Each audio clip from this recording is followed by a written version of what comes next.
hold on.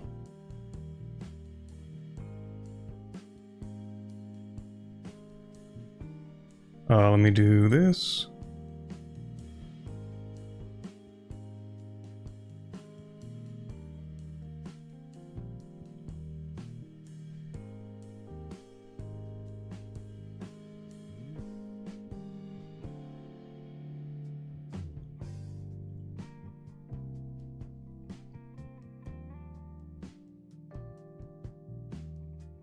Okay, are we back? Oh, I think we're back. Okay, hold on. It completely messed everything up. Hold on. I don't know why the thumbnail's weird like this. Hold on. Oh, we're back.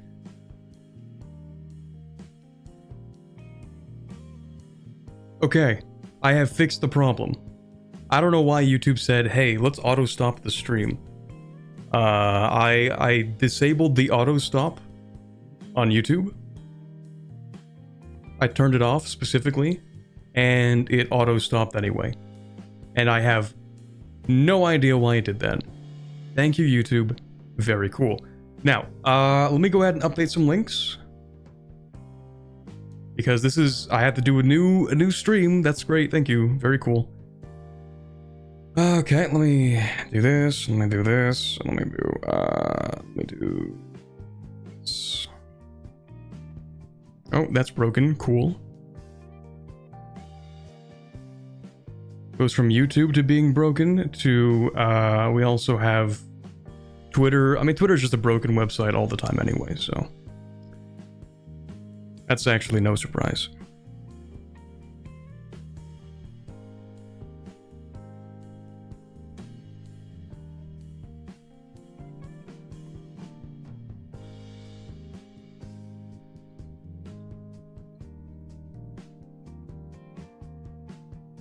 Okay, we do this. We do this.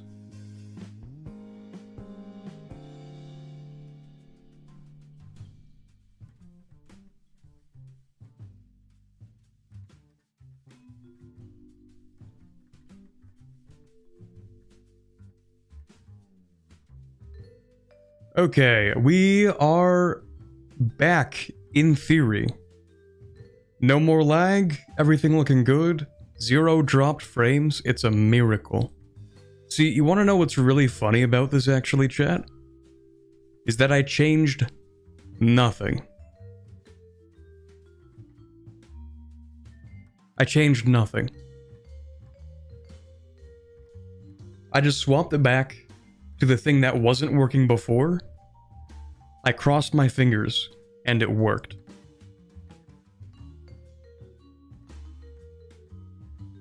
So,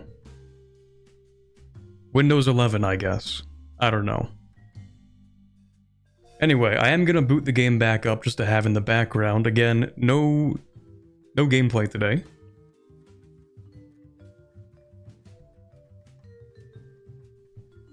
It's gonna lag for a split second. Don't worry about that. That's game lag, that's different. No spoilers, true, real. Okay. So basically everything broke for a second. Hopefully we get everybody back into the stream. Ideally, hopefully, we'll see. While that happens, everything looks a lot better, and I have a lot more confidence. Okay, beautiful. Now I can actually answer questions without having to worry about everything being broken, so that's good. That's really good. Now, Corbett, the title says, ask me anything. Yes, you could ask me unrelated questions. I'll probably just not answer them. So, I did sort of mention a little bit about the performance in, you know, the broken stream. I will reiterate that it is better than when I played on the first time. I do have a... I'm trying to remember what my CPU is. A 13900K. That is my CPU. So, it may not be indicative of the average person's processor. In terms of comparing it to EU4, EU4 runs a lot faster on speed 5. EU5, again, is not going to be as fast. Oh, if you were worried about, like, the hour ticks being an issue, it's actually not at all. Like, the hour ticks, if you're on speed 5, the hour ticks don't even calculate hourly, I don't think. So, like, when you're on speed 5, I think the hour ticks are disabled and it just goes, like, day by day. So it is faster than Victoria 3.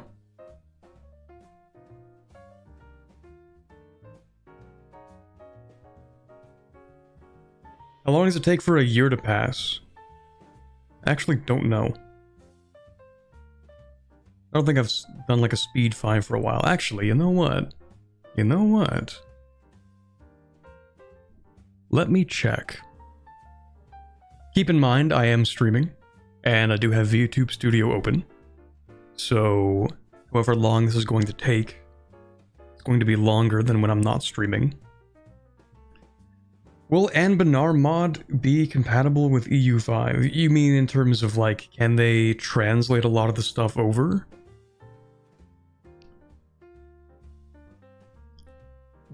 Well, I'll talk about mission trees in a minute. That's gonna be its own segment, I think. Did you try multiplayer? No. I don't know if anybody's tried the multiplayer yet. Let me do a quick check to see how quickly I can get a year to go by. Let me just do this. Speed 5.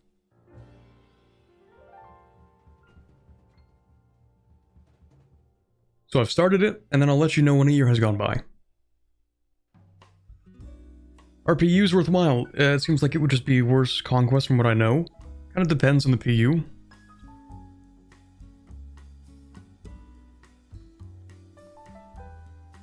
Like, so for example, I was playing Portugal, and I got a PU over Brittany. I don't remember what that led to. I don't remember how or why.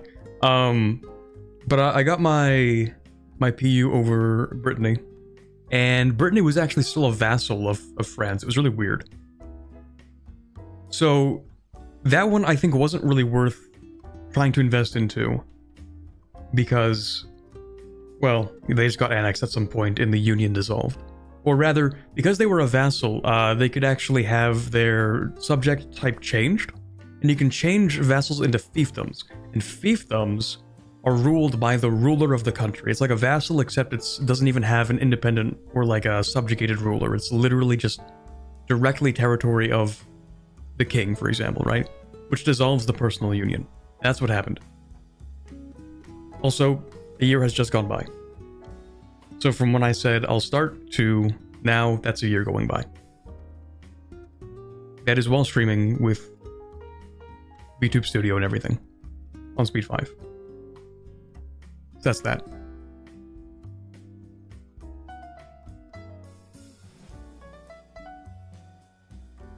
Do you like guinea pigs? They're pretty cool.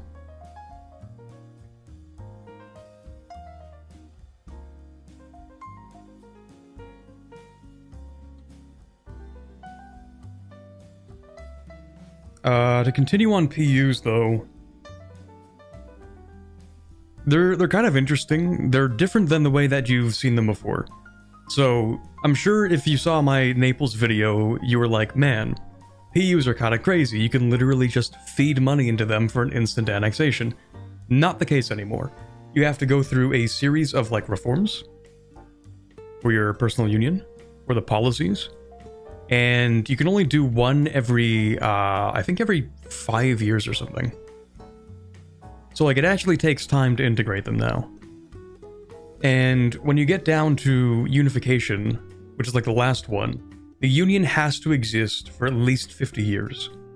So it's going to take you like 5 years for the first one, another 5 years for the next one, and then so on and so forth until you get to unification. And that's going to be after like 50 years of holding the union. So they're kind of like EU4 in that respect. You know, you have to wait the whole 50 years now. But they are a little different because new countries can join the Union later on. And so, like, if you're playing, I don't know, Austria, and you get Hungary, and you've had that Union for, like, 35 years, and then you get Bohemia or something, right? Then you have to bring Bohemia up to the same level of integration, I think. I'm pretty sure that's still part of the game, is you have, like, integration levels. So you kind of have to, like, bring them up to the same integration level, but that means that you can have your Bohemia PU for, like, 15 years, because personal unions are now part of, like, an international organization. So if you get Bohemia, now they're part of that union that's already existed for 35 years. Now you just have to bring them up to speed and I think wait another 15, and then I think you can integrate them along with the other unions now. I'm not super sure on that though. I'm pretty sure that's the case. Have you tried any tag in Russia yet? I have not. It's on my list. Have you noticed any slowdowns as you play the game? The only slowdowns I experience are kind of like the same way it works in EU4. It works, I say, as if it's intended. Where like, when you just have the game open for a while, it just runs slower. And I don't know why, but that's the same thing with EU5. I don't get that with CK3. That's not what happens for me in CK3. It doesn't really happen like that for me in Vic3 either. So for some reason, EU4, when I just have the game open for a while, it's not even like running the game. Eventually, it just kind of like slows down. And I've had that a little bit with EU5, but it takes a while, and then I just close the game and reopen it. So it's like once every couple of hours. It's not exactly, you know, experience ruining.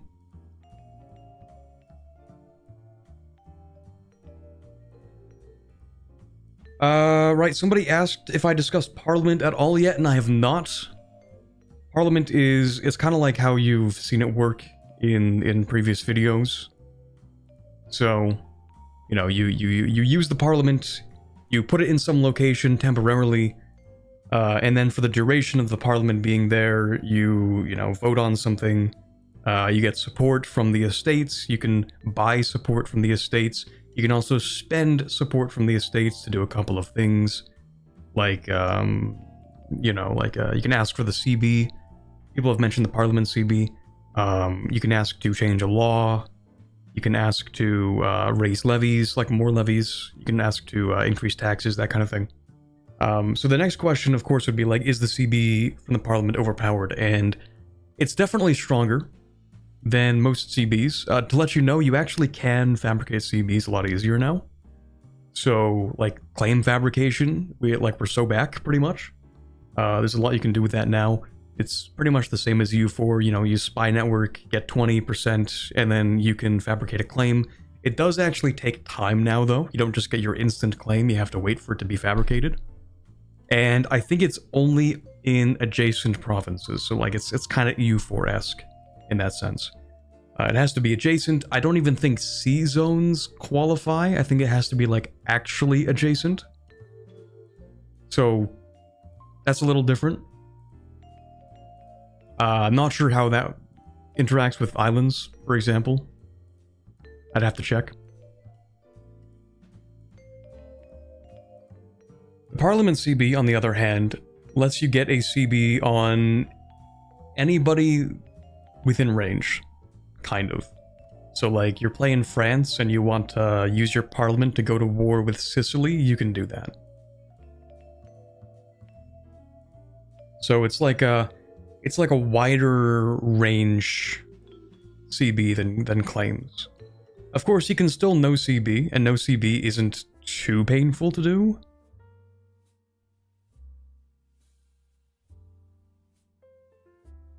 But I've done a lot less no CBing. How often do the estates interact with the player? Almost constantly. For better or for worse. Is no CB cheaper than EU4? I would say yes, because having like slightly lowered stability is not really so bad. Because it's not like you're spending resources. Well, you're kind of spending resources to bump up your stability. You're spending money, and it can be quite expensive. So it costs a lot of money to no CB is basically the answer. And in terms of your aggressive expansion, it's not too bad. I think you get like a flat 5 antagonism. The way antagonism works is, of course, like countries kind of have latent antagonism. So like if you're playing Hungary, Mamluk Egypt has like 15 antagonism, just because, you know, you guys are different religions, different cultures, different language family and everything. Antagonism also applies for like government type.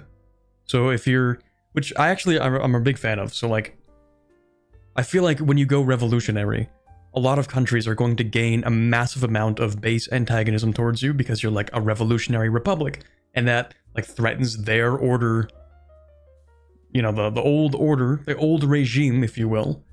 And so, you know, they're going to have a lot of antagonism towards you. So I actually like that change. And then on top of that, you know, when you conquer stuff, you get antagonism. So having +5 from an OCB is not too bad, really. And you can make them cheaper. There is a tech to have cheaper no CBs. So it is like an intended part of the game, sort of.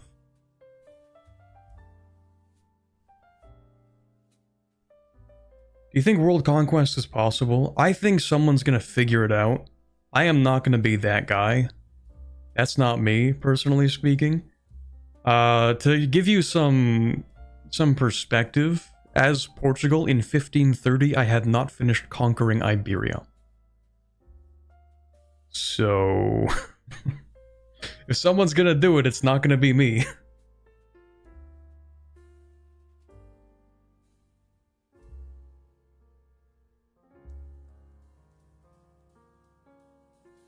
If no CB is pay to win, then does it get cheaper in the late game? Not really. It's only like, it's pay to use the no CB because you have to spend money on increasing your stability. But the cost of increasing stability is relative to your income. So if you make a lot of money, then increasing your stability is going to cost a lot of money. It's going to cost, what is it, like 20% of your tax base or something. So the higher your tax base, then the higher it costs to increase your stability. The more it costs. Have you gotten any achievements? There's like one achievement in the game for like a royal marriage. I don't think they've added any of the other ones yet. We pretty much have no achievements so far. At least not in the build I'm playing. What did your colonial empire look like in your Portugal game at the end? Okay, yeah, that's a good question. So, yeah, I guess we should address more of colonization. So one, for some reason, the Papal States just always explores the New World. We can start with that. I think it's because they just have a lot of money. The Pope gets insane money.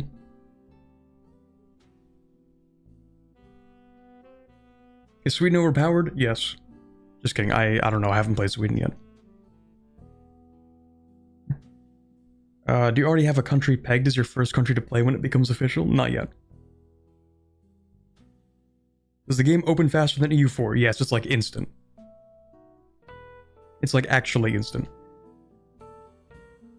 It takes maybe, I think, 5 seconds to boot into the main menu, but that's because the actual map and resources load in the background, while the main menu itself opens almost instantly. Actually opening the game and picking a country is going to take, I think it's slightly faster than EU4. But just opening the game is a lot faster. Sorry, we were talking about colonization. I got sidetracked to make sure I was still interacting with Twitch chat. Let's get back to colonization. So the Pope does a lot of colonizing, or not colonizing, sorry, specifically exploration, because they get a ton of money as the Pope. You know, they collect tithe and stuff, right? So they get a bunch of money, and they like to spend that money on exploring because exploration costs money. It's actually rather expensive to do that. You're not really going to be exploring as a very small country. You're going to need a lot of money to explore, and a lot of money to actually colonize as well. So, in terms of how my colonial empire looked, As Portugal in 1530, which is when I stopped playing, I had the Azores, because you have to colonize them. I had Madeira, have to colonize that too. I didn't have the Canaries, because they proved too tough to colonize, which I think they might fix, hopefully. Cabo Verde as well. Could not colonize. Very difficult. I think it's just like a thing to do with islands and maybe malaria or something. I don't know. And then I went over to Hispaniola.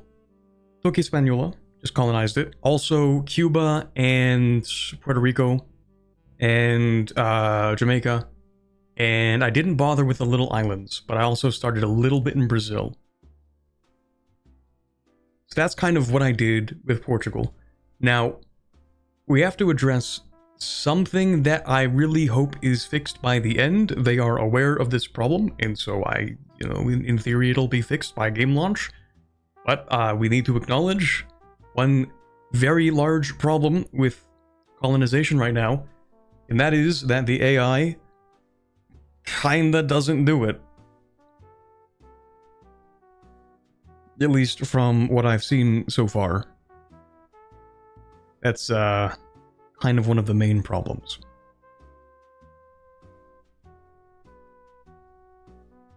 And so hopefully that's fixed by game launch. But as it is now, a lot of countries just straight up don't colonize. Like England will maybe get a couple of states. France, maybe a couple. Maybe they're expecting colonization to be a tougher thing that's more possible post-1500s. We're talking like spectator games until the 1700s.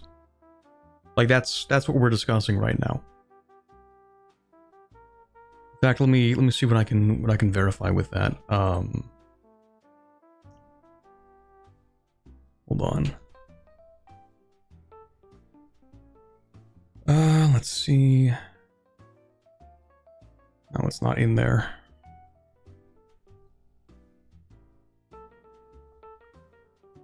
Let me see if I can find that.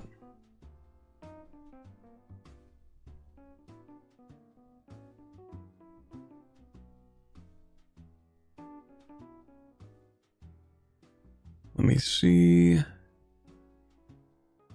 Okay, yeah, so 1761, there was one example where, let me just take a look here. So in a spectator game, 1761, in total, England has colonized one part of northeastern US. I think that's, I don't know what state that is. It's like southwest of Maine. There are a couple of them there. They got a very small amount of, I don't know, American states. There's like one to the east of Louisiana. So they have those two states. Utrecht colonized one little state in Mexico. The Netherlands, also one little state in Mexico. Let's see what else we have in this example. The Ottomans took Hispaniola and Puerto Rico. Güstrow, which is, I don't know who that is, but they have like one part of Venezuela. Papal States have like two states in Venezuela. So basically,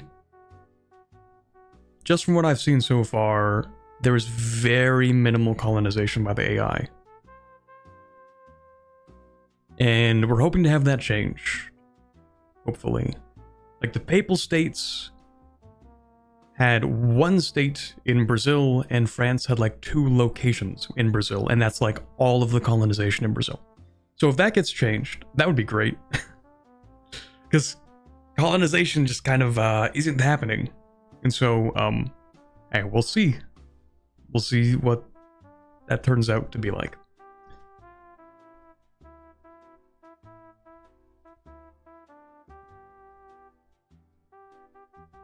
If the American tribes are left alone for that long, do they evolve as societies? There is one change that I've seen, which is that societies of pops aren't really popping up as settled countries as often. And like they used to a lot more, like the societies of pops, the pop-based countries used to kind of pop up in the New Worlds over time. But I don't think they really do that anymore. And so the answer is kind of no for that. Although you will see, for some reason, Maya has done quite well in the games that I've seen. Like Maya reestablishes itself and sort of becomes like a regional power. I don't know if they, modernize or anything like that, but I mean, there's that, I guess. Is the Columbian exchange a thing? I don't know.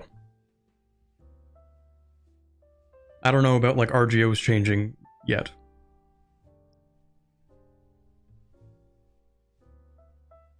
Does global population growth look like that in the 1700s game compared to 1337? Oh, how does it look? I have no idea. There's just like the one spectator game I've seen that was posted in the server. Colonization doesn't create pops out of thin air like it does in EU4, right? No, it doesn't. You have to send people to the colonies. In fact, there are new interactions, new, what are they called again? The cabinet actions. They're not new, I don't think, but you can get them in the Age of Exploration, and it's literally like, send people to the colonies. Because the base colonial growth is not super quick, but you can use your cabinet guys to really send people to the colonies. And you have to actually send people to the colonies.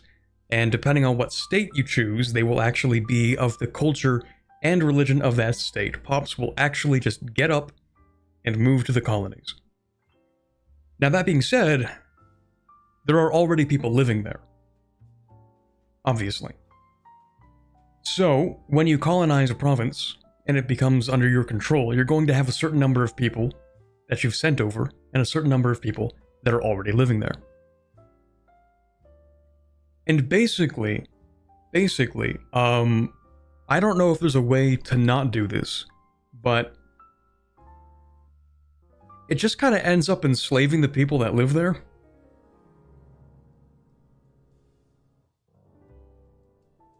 In my experience, like, it just does that. Now, of course, the problem is also that they die really quickly. It is realistic, yes, it's very realistic. There's no assimilate natives direction. There is. Oh, you know what, actually, let me think about that. There might be a law for that. Now that I'm really thinking about it, hold on. There might be a law. Now, when you reach the New World and you end up spreading the Old World diseases, they kind of die really quickly. And so the game kind of takes it upon itself to be like, well, we need more workforce. So, I mean, gotta get them from somewhere. And then, of course, that leads to the transatlantic slave trade.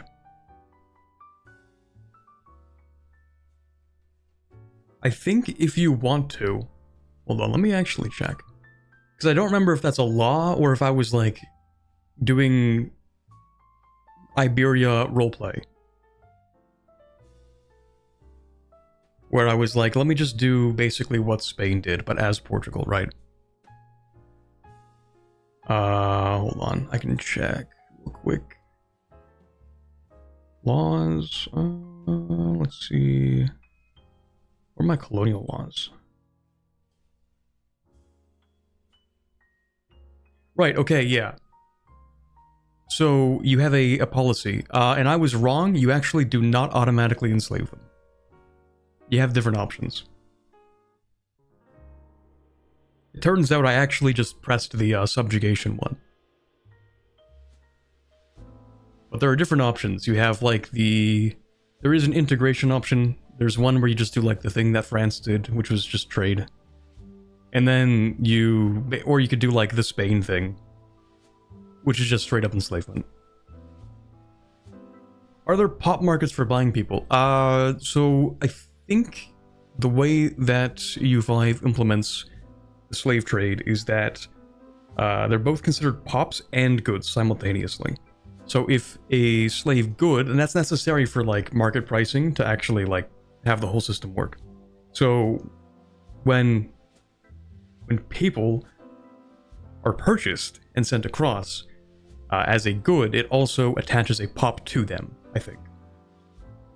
So the market, so to speak, is just like the regular in-game markets. There's no like pop market.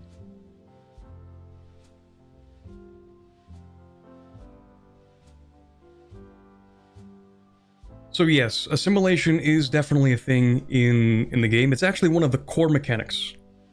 Well, if you want to like play really aggressively, it's going to be a really big mechanic.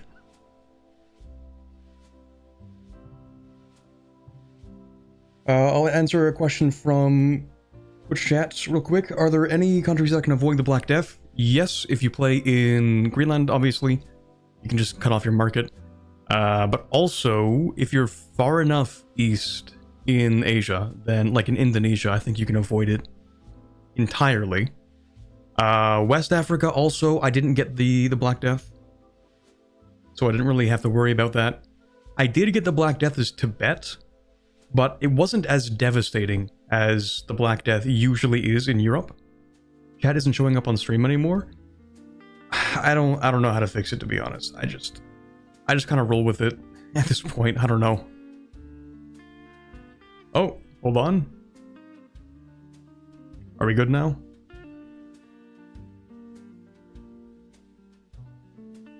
Okay, I think it's working now. So can you accurately simulate setting up a trade deal with local African states? Yeah, so the way that works is you can kind of build these trade outposts to give yourself trade capacity in other markets. There are some buildings, they're like trade outposts and like overseas trade outposts, and they do different things, but I don't remember what the difference is. Although, hold on. What are they called? Like trade offices. And then you have, what are they called? Like the overseas one?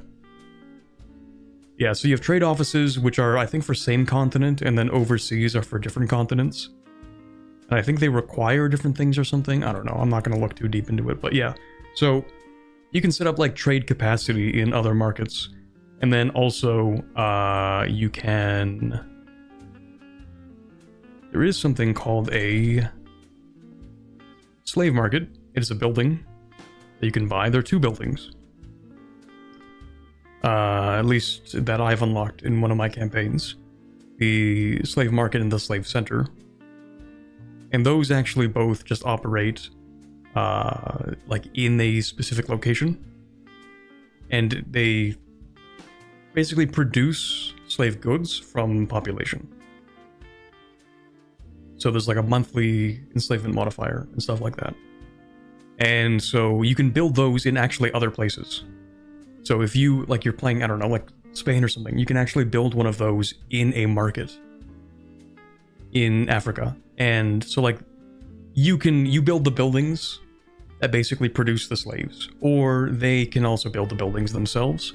Because when I was playing Mali is when I learned like just how much money you can make playing as those countries. So they create an economic incentive as well. November EU5, everyone prepare for a return of a legacy, for I will pay for quarbit to do Finland to Roman Empire pyre again. Rally behind me, comrades. Thank you very much, Watcher, for the $4.99 super chat. I don't even know if you can do Finland to Rome in this campaign. I would be surprised if I can do Finland to Finland in by the end of the game. I'd be surprised if I can survive the whole game as Finland, let alone actually form the Roman Empire. I actually don't know how to form the Roman Empire. I haven't checked. Like, genuinely no clue. I don't know what the requirements are. I imagine you have to own Rome first, and then maybe be Italian culture. I don't know if you can even do it as a non-Italian culture. I'll have to look into that. People asked, are building-based countries playable? Yes.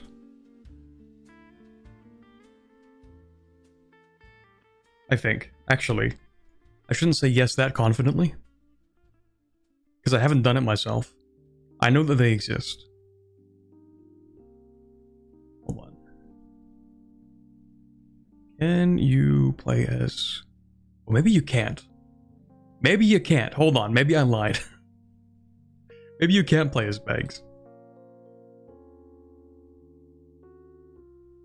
Hold on, maybe I lied.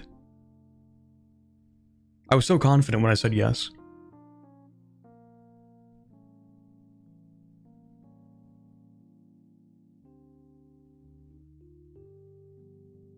I should not have been that confident.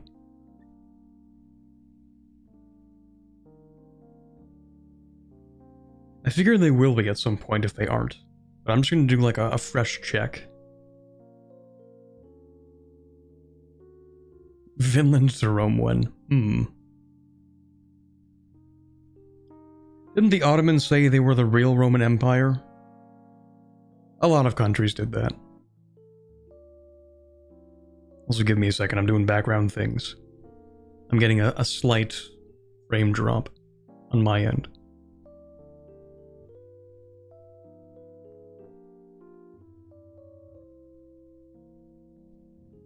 Let's see. Do cultures provide any benefits or hindrances for you, or is it just nation effects? Okay, well, we'll go into culture in a second. I just want to, like, check that bank thing. Can you? You can play as them. Wait, what? Okay, yeah. Never mind. Yes, you can play as the banks. Yeah, I don't know why for a split second it didn't let me do that, but yeah, no, you can play as them. They're kind of weird though.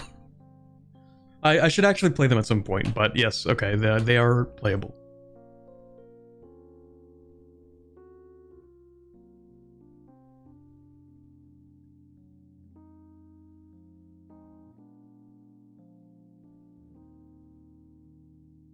Okay, let's talk about... Oh, hold on, someone said something about the policies. Just to clarify, by assimilate natives, I was thinking in the friendlier sense, where the live and let live and trade with them policies can give events where they join the colony. Okay. So, as far as the policies go, I don't think there are events for, like, you know, when you do assimilation and they join or anything. I would have to go and load a game real quick just to double check that. But the way that the policies work, the assimilation is actually like they become part of they become assimilated into your culture, I think. The trading with them, I don't think they get any events to join the colony. I think the difference between trading and assimilation is, well, I can literally just, give me a second here.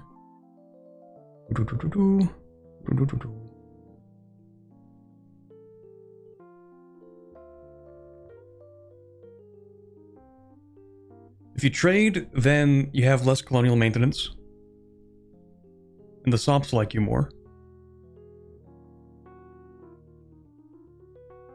And integration allows you to do more religious conversion, sorry. And the SOPs don't like you.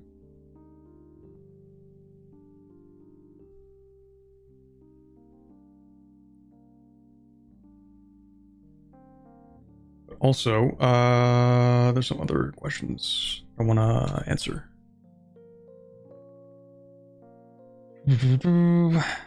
Do provinces have a population cap? It is...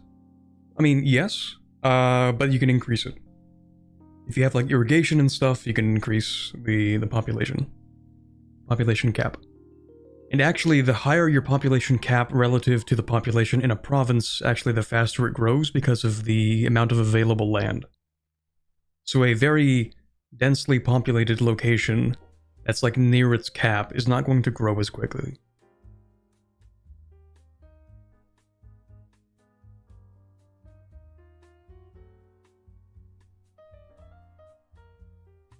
Having it 100% simulate the actual natural movement of pops using a market and having it stop when it stops being economically viable would actually be very cool.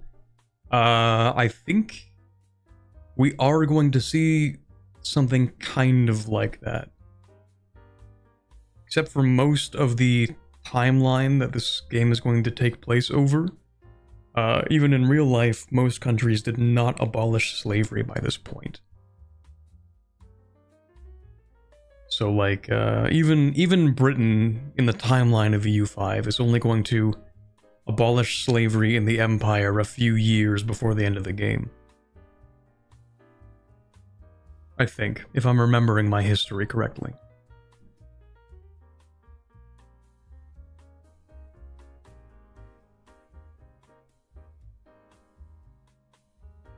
Is terrain a factor in provinces, and are the effects major or minor? Yes, and they are pretty major. So, for example, let me talk about Tibet for a second. So, see, Tibet kinda sucks. And the reason Tibet sucks is because of the climate and the terrain. It's very mountainous, and a lot of it has pretty Arctic climate, very cold, very arid, not a lot of vegetation, and all of those aspects combined means that your provinces, your locations, cannot support a very large population. And so the population doesn't grow very quickly at all, but it gets worse than that, because for about 7 months of the year in Tibet, good luck moving your troops anywhere, okay? Because it is going to be winter in the mountains, and you cannot move troops into mountains in the winter. If it's a normal or a severe winter, you can't move your troops into that province. Which ends up having a lot of side effects, and it creates a term that I'm gonna coin Sieger's advantage.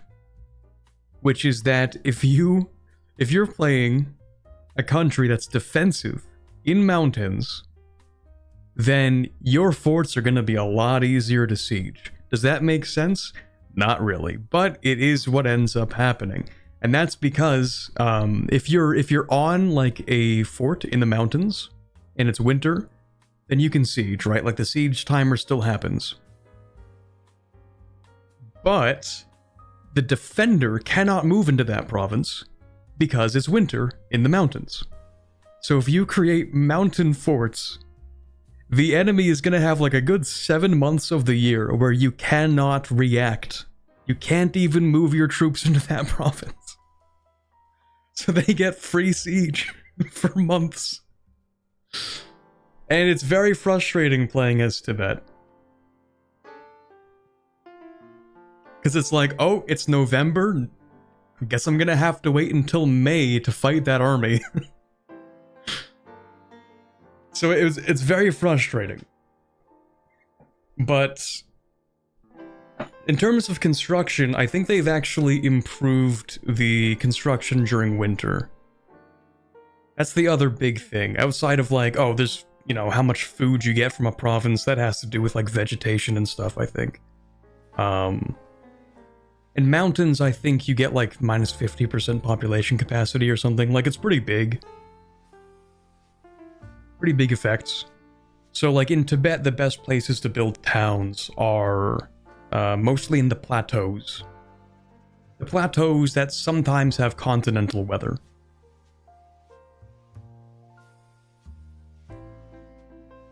Sieging armies should have ridiculous attrition in winter in mountains. Yeah, they just kind of don't. No attacker attrition. You do get attrition. Attrition can be very harsh in the game, actually. If you exceed the supply limit with your army, if your army is using more supply limit than there is, there's actually very harsh attrition. I think it goes up to 10% per month. And that's usually going to happen when you have professional armies, because professional soldiers take up more supply limit than levies. But if you're just using levies, like, you can easily send, like, 8,000 people to a fort in Tibet in the winter and have no attrition. Is there a supply system? Yes, there is. So supply attaches up to a few provinces away. So if you really want to defend in, like, okay, if you're playing Tibet, the ideal situation is that you don't put forts on the borders, because those will have secure supply, because they'll just get supply from the province next to it. If you build the forts like 4 locations, 5 locations in, then they might not be able to get supply, and then when winter comes, they're going to be locked on that province because they can't back out anymore because of the winter, and they might run out of food and start starving. So that might be how you need to do it.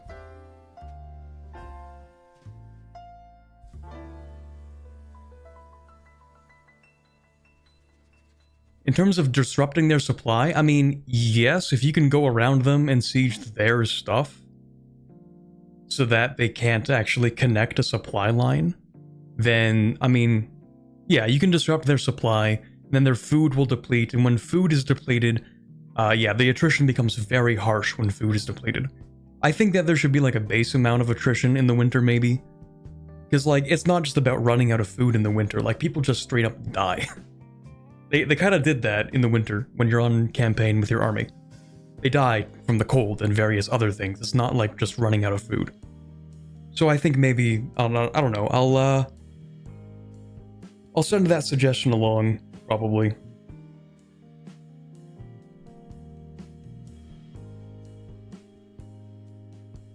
I'm sure you have the game running at the best quality, but have you looked at the lowest quality to see how it would affect the player experience? I actually don't have it running at the highest quality. So I have a 4070 Ti, that's the graphics card I'm running, and I sort of set this game to medium for, it looks, you know, somewhat decent, and it has somewhat decent performance. And when I'm running it at the highest settings is when I'm getting like 50-ish frames. But it's not really so much like the frames. Well, this is, by the way, this is when I'm zoomed in. There are sort of like 2 levels. When you're zoomed out, you get like the paper map mode, and then you zoom in and you get like the actual terrain and stuff, right? So when you're zoomed in, highest settings, 4070 Ti, I'm getting like 50 frames. And when I'm zoomed out, that goes all the way up to like 165 frames. Because I just sort of like cap my frames at 165. If I uncap my frames and I'm zoomed out on the lowest settings, or zoomed in on the lowest settings as well, then I can get like 200 frames, roughly. So, good news for people who have potatoes. Your graphics card will probably be able to run EU5 on the lowest settings, because on the lowest settings it doesn't generate any 3D terrain. It's all paper map at that point. And so it actually lets you play pretty consistently, even with like lower end specs. That does not sound like great performance with a 4070 Ti. Well, let me see if I can uncap, do a live test. Let me see here. Also 1440p, should mention that part. And wait, by the way, is my thing working? I think so. Sorry. Right now, let me turn off VSync. I think right now, because I'm also streaming, I'm getting like a lot fewer frames. So I'm running my 4070, lowest graphics settings, but I'm also streaming, which is like a huge GPU usage. And I'm getting like 60 frames on my 4070 Ti. And then it's also 1440p.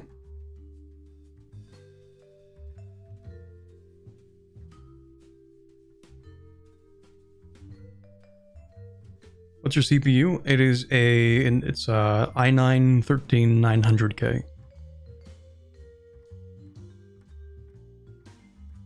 Also, I'm gonna be real. The 3D graphics, like, they're not bad. But I don't think they're the best I've seen from Paradox. I think I'm still more partial towards the Vic 3 graphics. I think I like them better. Imperator Rome also has lovely graphics. It's very nice. The only thing, I think the thing I don't like about the EU4 3D graphics is like the coastlines. They look very Play-Doh-y and kind of weird. It's like my main complaint. The scale of buildings though looks nice. I would say just like don't zoom in too much.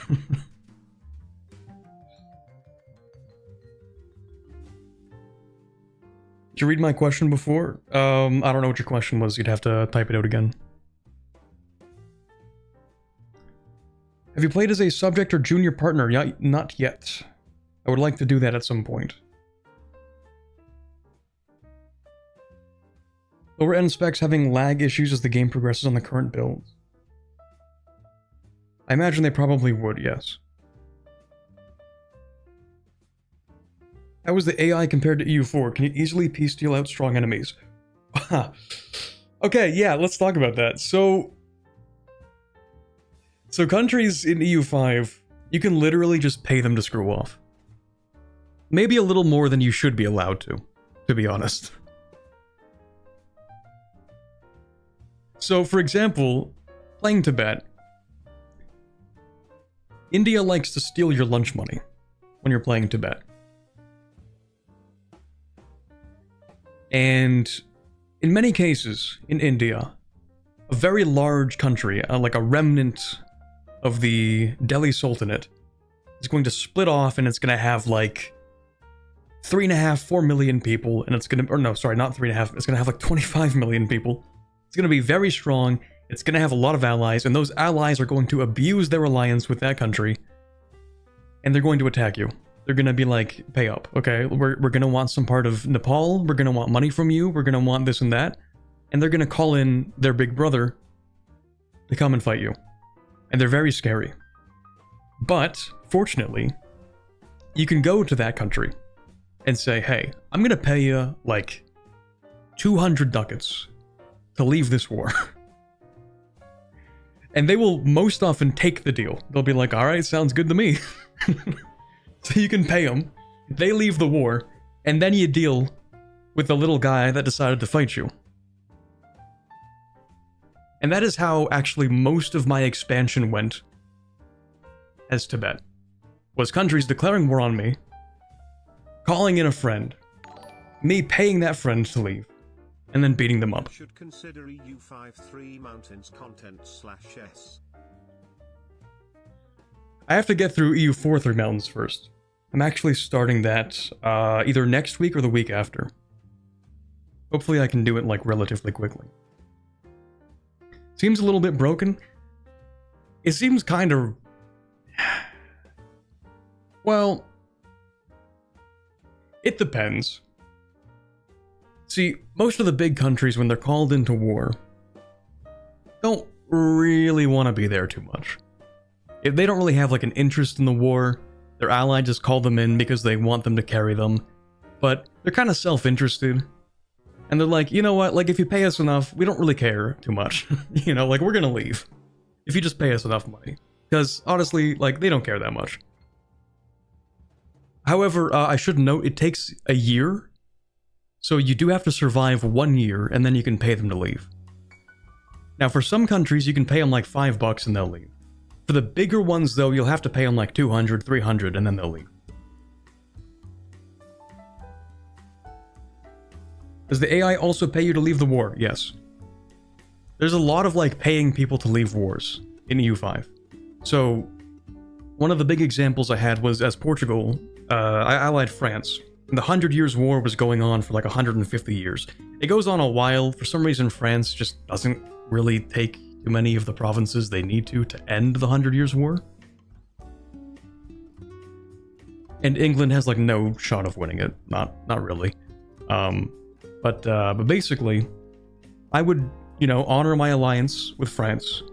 I wouldn't really do much because I don't care, right? I know they're gonna take like 200 ducats and leave the war. I think they have to balance that still, but England would consistently pay me a decent chunk of money to just leave the war. I would get a pop-up from England like, hey man, here's 300 gold. Do you wanna leave and like not deal with this? And I'm like, yeah, sure, I'll take it.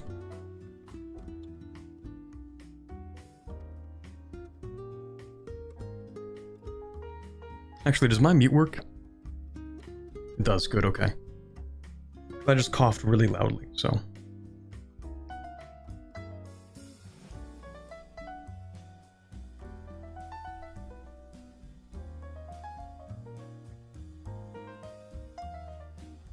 I think people paid people to join or leave wars IRL too. They definitely did. I don't think there's like paying people to join wars as much. You can basically just pay people to leave, and they do that a lot.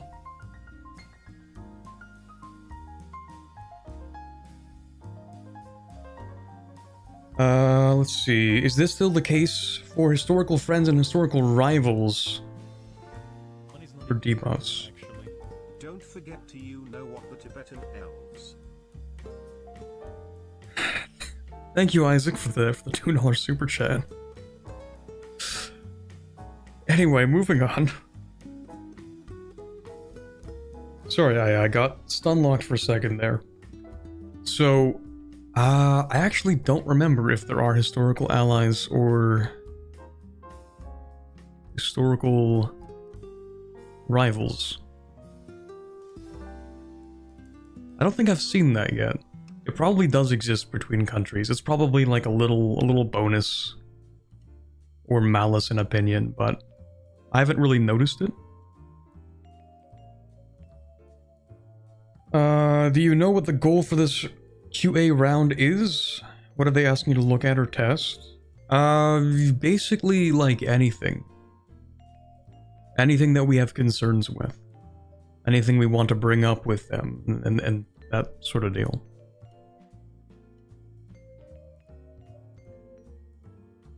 Hold on.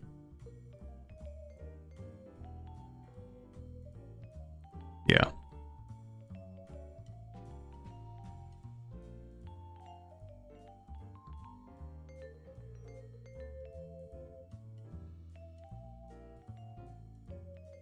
Yeah, so like if we're concerned with like UI things or how some things play out or how they feel to play or if there's a balancing issue or a bug or anything at all, we can pretty much bring it up with them. Let's see. The Playmaker yesterday said the game you guys released is in a I don't really know what you are saying. The game is too easy to play. There are definitely, yeah, so like for example, I mentioned balancing is something they want feedback for, and yeah, there are some things that are just completely broken in the game that need to be changed, and I think they're going to address them. Like one of those things was that you could, what was it, like you could offer institutions spread for like 5 flat gold per month, and you could offer that to like a ton of countries, so you could rack up like insane amounts of money just by selling institutions. And countries would just pay you 5 flat, which is kind of crazy, to pay 5 flat for any diplomatic interaction. Received in a really unfinished state. Yeah, I mean, that kind of describes it, yeah.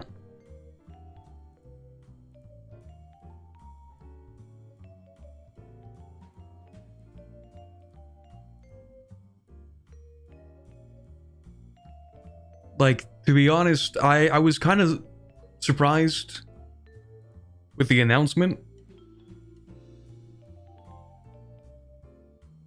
I kind of thought it wouldn't be a 2025 release,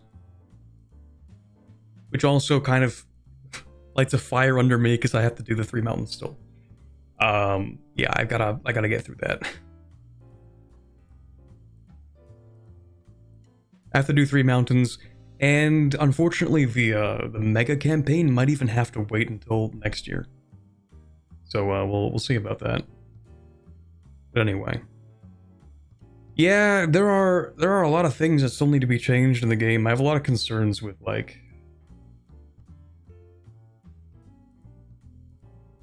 the way that a lot of things end up playing out. Like colonization is one of those things that I'm really crossing my fingers is fixed by the time the game releases. I think the AI also builds too many forts, but I think that's easier to balance, hopefully.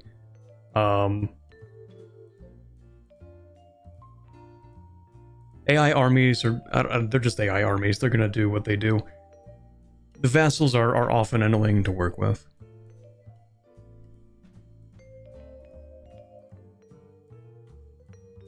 How feasible is economic warfare in EU5? It's gonna be kind of hard at the start. I think economic warfare is gonna be something you can do later in the game. But, you can, like, embargo countries. Also, the hegemonies, there's a really big thing with hegemonies. If you're naval hegemon, then you can force embargoes. Which kind of makes sense, but only sort of. Let me see here. Let me do this. So, like, naval hegemon allows you to force embargoes on other countries. So, like, you're playing France and you're like, I'm going to force an embargo on England from Portugal, for example. Because that did happen for me. France enforced an embargo on me, and I couldn't trade with England. So, if you're naval hegemon, you can be evil like that.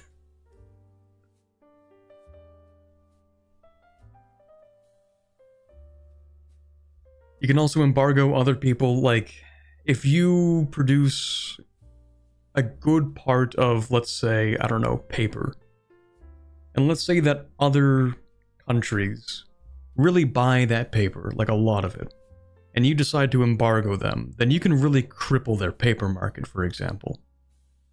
But it doesn't really take... I guess it depends on the size of the economy. But it doesn't seem incredibly difficult to fix a lot of those issues. Like, economic warfare, I don't think you're going to be doing a lot of crippling that way. I think if you blockade coasts, maybe, you can be kind of crippling, but... Isn't that just a blockade? Well, see, the difference is that you can force Poland to stop trading with Russia, I think. And that's a little bit weird as naval hegemon. At least I'm pretty sure that's the case, I think. It's just a little bit odd.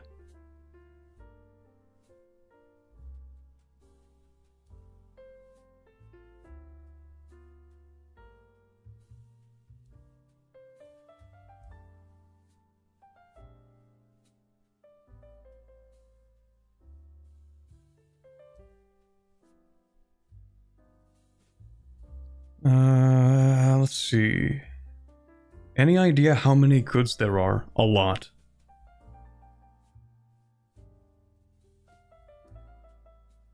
There's gotta be at least, like, 60, 70, I think, kinds of goods. Like, there are a lot of goods in this game. Is there an army macro builder? Yes, there is. Is it a chore to build armies? It's not really a chore to build them, it's a chore to optimize them. Because I just don't really know what most of the stats do. Army is so complicated in the game. But, like, fortunately, you can just press a little button that's, like, balance the unit, and then you don't have to worry about, like, the segments, at least. Because, you know, armies, they have 4 segments. You have the center, the left and right flank, and then the reserves. And so, you could min-max that if you want. Or you can just press the auto balance button, and that's cool. It usually works just fine. In terms of the different kinds of units, because there are a ton, right? Like, you get gunpowder, and you can choose between, like, men-at-arms, crossbowmen, you get the handgunners, and then you also get the artillery, and auxiliary units, or whatever, like the supply units and stuff. Different kinds of cavalry, some of them are faster, some of them are stronger, and it's like, man, I don't really know what to do with all this. And there's so many different stats now, too. You have, like, the power of the unit. You have, like, the morale damage it takes and strength damage it deals, and it has its own combat speed and, like, flanking and initiative. And it does a whole bunch of stuff that I don't know how it works. I think also my music just closed itself. Why did you do that? Stop it. Sorry. Anyway. Is there a counter system for army units? I don't know what you mean by counter system.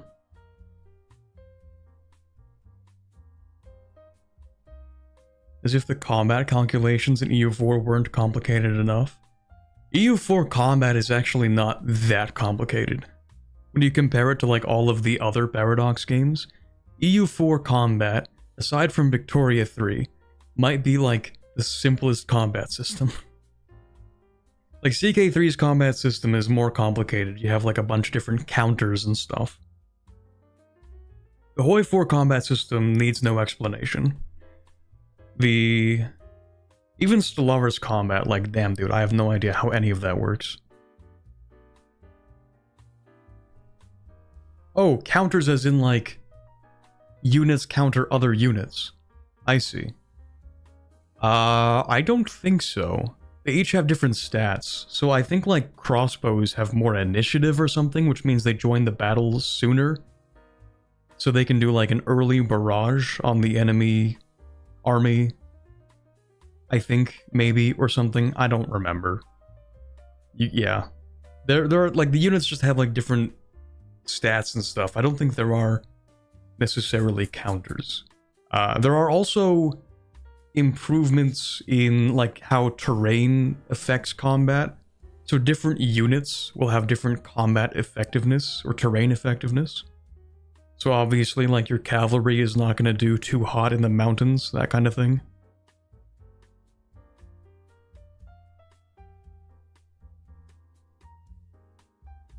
Do you like the unit complexity, or would you rather return to infantry, cavalry, and artillery? Well, you kind of do still have that... What would you call that? A trichotomy or something? You have, like, it's still sort of the three roles you have there. But what you decide to put inside of those archetypes is more important as well. So you still kind of have that whole thing where it's like, you have the infantry, that's the bulk of your army. But your infantry might consist of, like, crossbowmen and men-at-arms, and then you also have a few handgunners to sort of deal extra damage alongside them.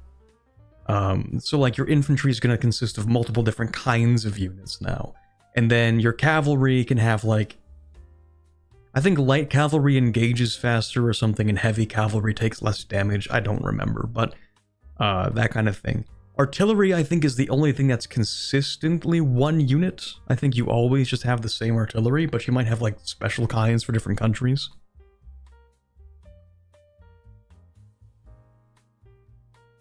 And then you have, like, the auxiliaries, which are just supply units. But there are different kinds for those as well. Like, you can have elephant auxiliaries, which can sort of hold their own a little bit in combat, but, like, not really. I think they can deal some damage in combat if they're attacked, but they mostly stay at the back anyway. Can you resettle, purge, and expel pops? Resettle in the sense of, like, sending people to the colonies, absolutely. In terms of, like, settling in a specific location, you can increase the migration attraction in a specific province, and I think you might be able to move some pops that way. I don't know if you can specifically say, we're gonna take these pops, and we're gonna move them from point A to point B. I don't think you can quite do that within your own country. Although, again, I haven't played through the entire game yet, so there might be like a cabinet action that unlocks after a certain point. Because you do get new ones over time. And there's one that you do get from the start, though, and that is expelling pops. Now, I haven't tried that myself, but it does actually kind of have a use. You would think, like, why would you want to expel pops? That's going to be, like, less population, you know, fewer taxes, stuff like that. But it has to do with the core system. Because the way you get cores in EU5 is you need to have over 50% of a location needs to be your primary or an accepted culture. And you can get a core on that. So you can either choose to like assimilate a province, or you can choose to accept the culture of that province, or the third option, which I haven't tried yet but I think would work, is you can expel the population of that province and then resettle it with other people. You can basically expel and then increase the migration attraction to bring in other people, and I think that might be another way of doing it.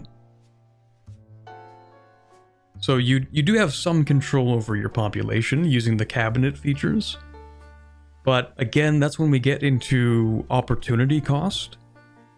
Because while you're having your cabinet work on those things, they could be doing other things. It just depends on your priorities at that point.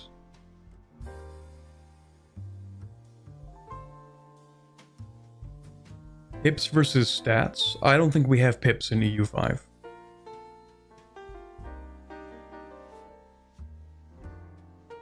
What did they do in the end with the CB issue? So basically, claims have been made a lot better, I think.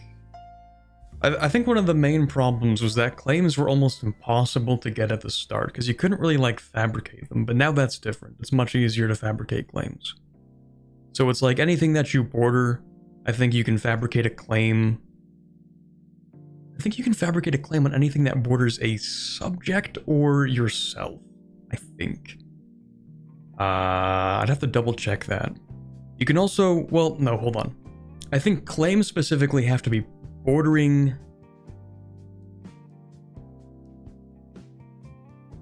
I think they have to be bordering you, but then you can also fabricate religious war CVs.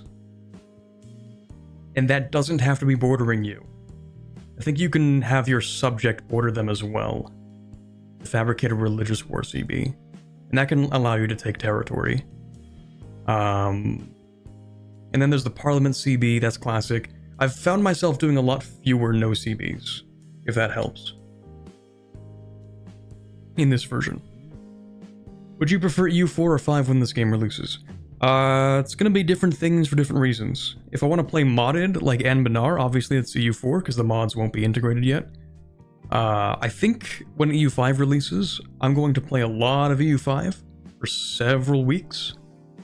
I don't think it's going to make EU4 obsolete, though.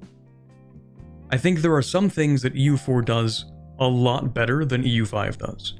And one of those main things that I do want to talk about is the missions. See, the missions are the thing that I am the most worried about right now.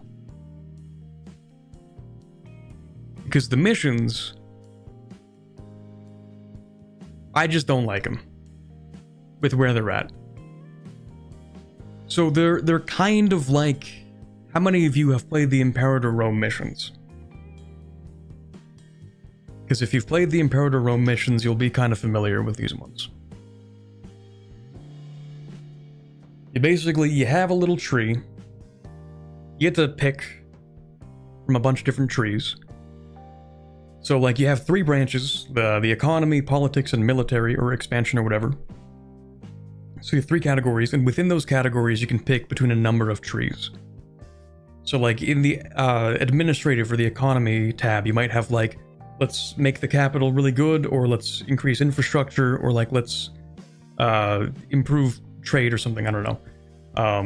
And then in the politics category, you might have, let's increase our literacy, let's make the estates like us more, let's make our vassals like us more. And then in expansion, you might have, let's, beat up a rival, let's colonize something, I don't know. You'll have various different mission trees to pick from. The problem is that, from what I've seen so far, they aren't really, like, particular to any country. So you might feel a little bit lost at times because you'll have these missions, but these missions might not actually be representative of like the best idea to go with, like the best thing to do at a given moment. They are entirely different from EU4 trees. They will not provide you guidance on general goals. There are things you can do, and they will give you some rewards, and those rewards may or may not do anything useful. So, like, there are some missions that, at least so far, don't actually give you anything. And I don't know if that's going to change. I hope so.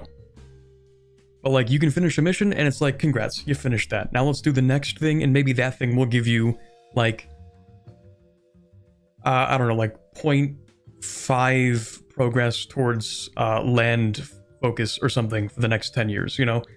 Like, you don't get massive things from the missions. I'm gonna be honest, I've just kind of been ignoring them for the most part. Haven't really been doing much with them because I looked at them and it's like, I don't really feel particularly compelled to complete any of these mission trees. I'm just gonna do whatever I feel like doing at a given point. So you don't really get much out of them. They kind of exist. Sort of.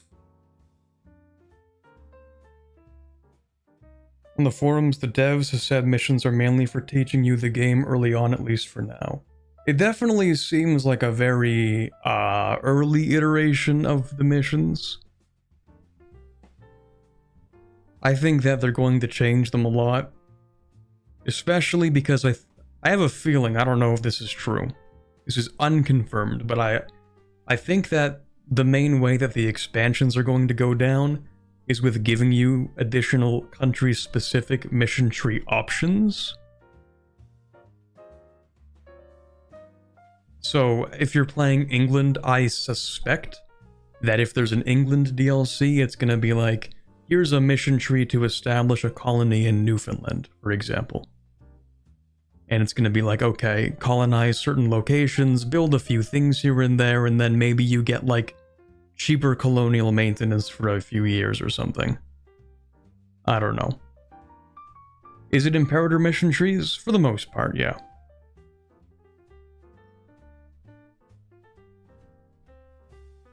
And so someone kind of asked, like, are you concerned about the state of the game right now in terms of its release date? And I would say I have a couple of concerns, for sure.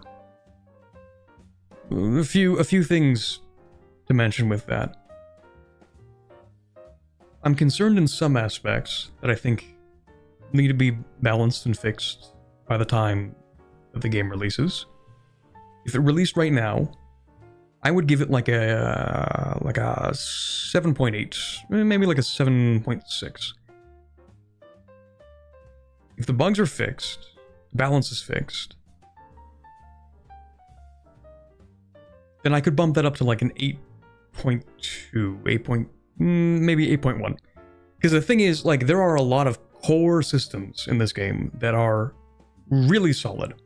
Like, it is an enjoyable experience. It will not feel like a complete experience, but a lot of the core is there. And I think that's the most important part.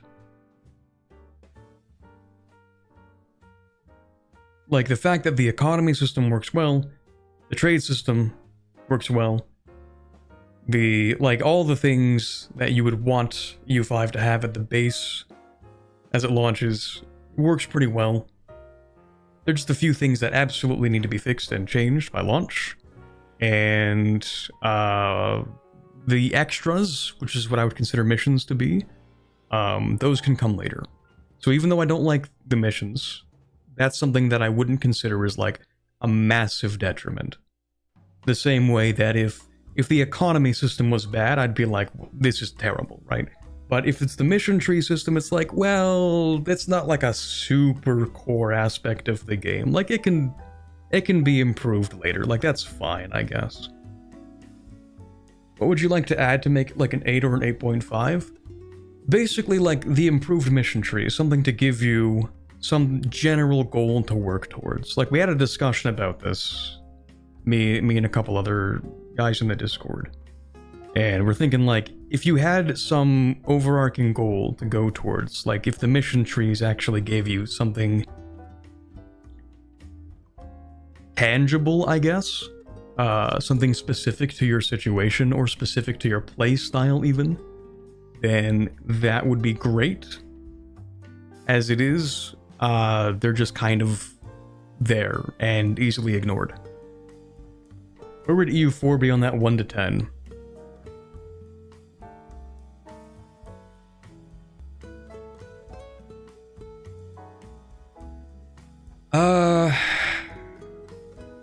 That's tough.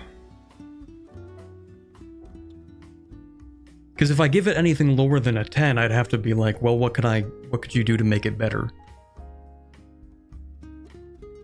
But it would be tough to think of what I could do to make EU4 a better game without fundamentally changing a lot of the systems. Like, what would I say? A better trade system? Well, you would have to rewrite the entire everything for it to work like that. I mean, yeah, if you had EU4, but like with EU5 trade, maybe it would make it a better game, I think.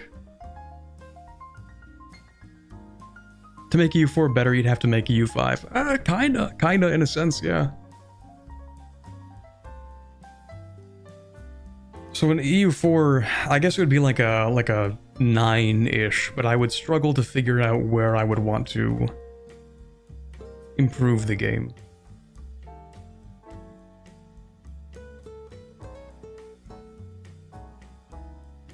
$9 point something, maybe.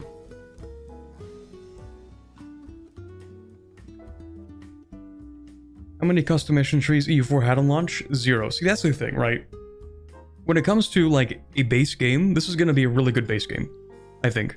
When you compare it, especially when you compare it to Victoria 3. Not to dig on Victoria 3 too much, but I mean, we played Victoria 3 on launch, and there were a lot of good parts and a lot of bad parts, and a lot of things that have been improved, and I think EU4 is going to not be that. I think it's going to be better on launch than Victoria 3 was on launch. I think it's going to feel better to play. It's going to feel more complete to play. I think we're looking at much closer to like a CK3 launch in terms of like how well implemented the base systems are. Well, hopefully we just don't have the same wait time for content that CK3 did.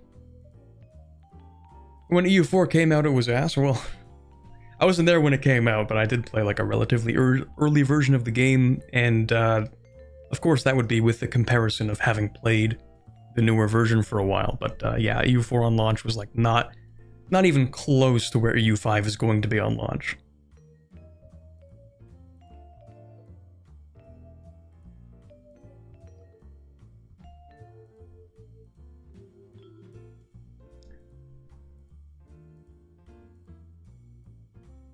Make it a 10 out of 10, but deduct points for fundamentally flawed systems. What would that make it? EU4? Yeah, I'd still give it like a 9.1.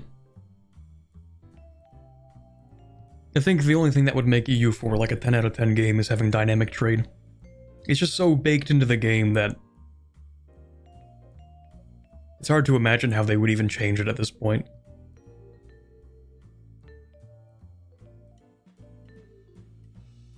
Will you ever be able to control distant territories? Yes. We have like regional centers of control. Well, one, I mean, subjects are kind of that for you. I suspect when you're playing Russia, there's a decent chance you're probably going to create like colonial nations out east. Probably. I don't know yet. Send people out east with the colonial nations, and then I think you can integrate them. I don't think colonial nations are stuck as colonial nations, although I'm not sure, to be honest. Is there a way to do that? Maybe not. Maybe there isn't.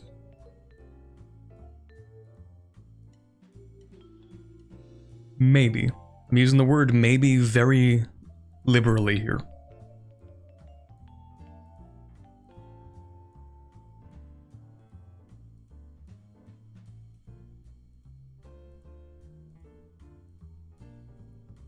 How does trade work? Do you have to take land in an area to dominate trade there? The way trade works is markets. We have dynamic markets, and markets exert their influence over locations based on the market attractiveness and the distance cost to that location from the market center. So if your market is, say, in Lisbon, for example, you can expand the influence of the Lisbon market into Iberia, and you can have it steal locations from other markets so that you can do like intra-market trade. And that's going to make it easier to get things around your country for cheap, because they'll have better market access. I don't remember what market access does, to be honest. I think it's like how expensive something is to sell to the market. Maybe, I don't know. Let's see. So like market access determines like the order of goods purchasing. So if you have low market access, then you're not going to be first in line for stuff you need. And also things sold in a location that has low market access will have like a depressed price.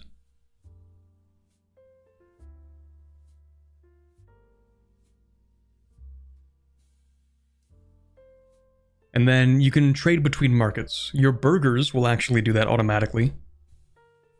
So your merchants will just trade between markets themselves. They will enrich themselves using trade, actually, which is interesting because, of course, the estates are self-interested. They will build buildings.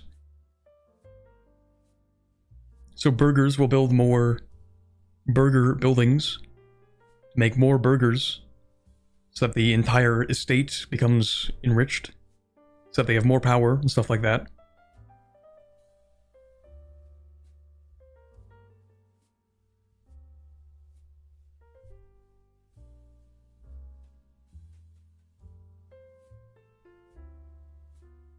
Isn't that trade power? Market access should impact throughput of goods produced.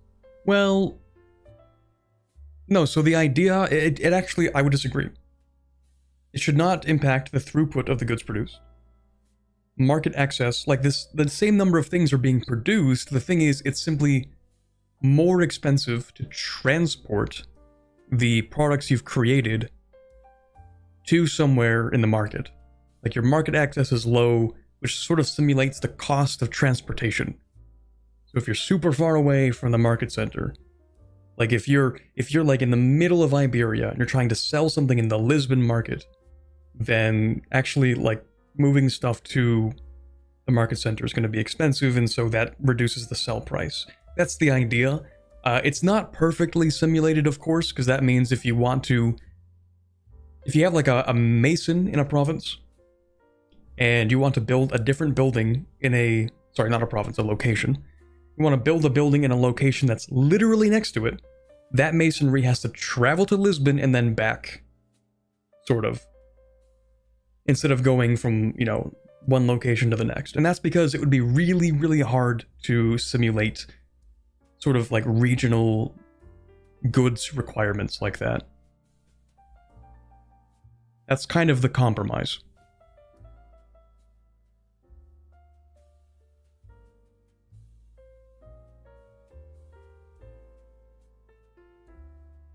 You can ask anything. What's the pin of your bank card? Literally 1337.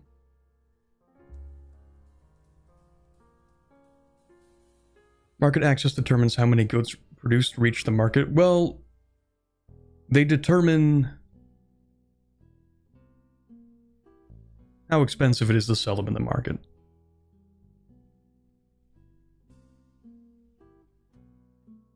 I guess in a sense it would kind of. because of course, you know, if the price of transportation is higher, then the amount of goods sent to the market will be lower, but having like regional location economies would be like pain to simulate. Maybe that'll be EU6.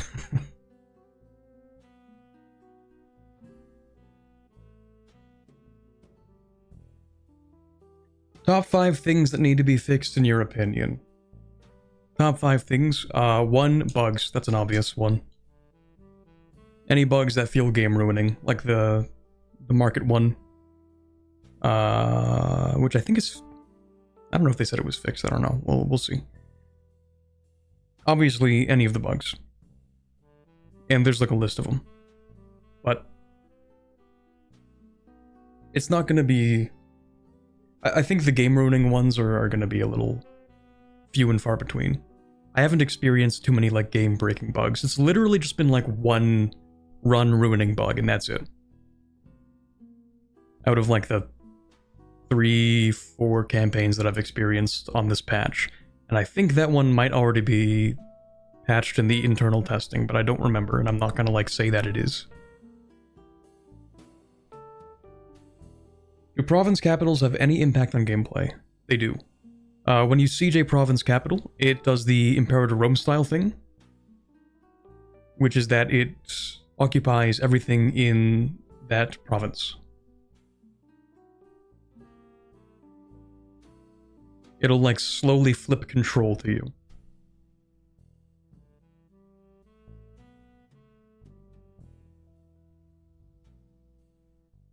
How expensive is the crown you're wearing? I think it was like 150 bucks.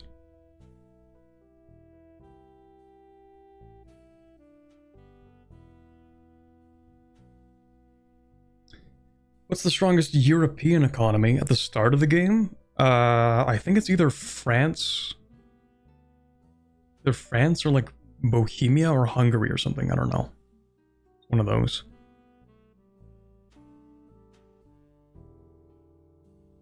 Sorry, I missed it. So as Portugal, you can't dominate trade in Goa without conquering them. You can't really dominate the trade necessarily without conquering, but you can heavily interact with the trade through building buildings, right? You can get the true Portugal experience, which is building 27 trade outposts.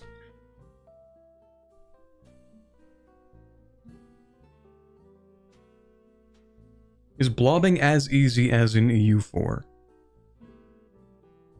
Well, it's a kind of yes and a kind of no. So, antagonism, you don't really feel antagonism too much, but it kind of depends. Like, as Tibet, I made India very angry many times. But coalitions, I feel like they fire sooner, and so they're not as strong when they do fire, and they fire more frequently, I think.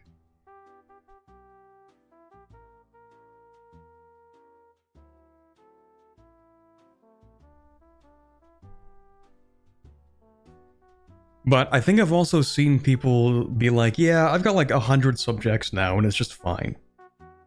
See, that's the other thing. Is that subjects are, they're kind of weird in EU5. The way that Liberty Desire is done is... it's very different. See, Liberty Desire doesn't really happen that much.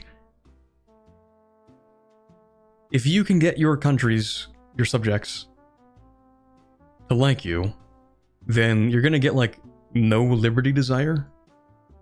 And that's pretty consistent. Like, I've almost never had Liberty Desire or like low loyalty at all with my subjects. And maybe I'm just not playing that aggressively, but I feel like I should be having more Liberty Desire from my subjects.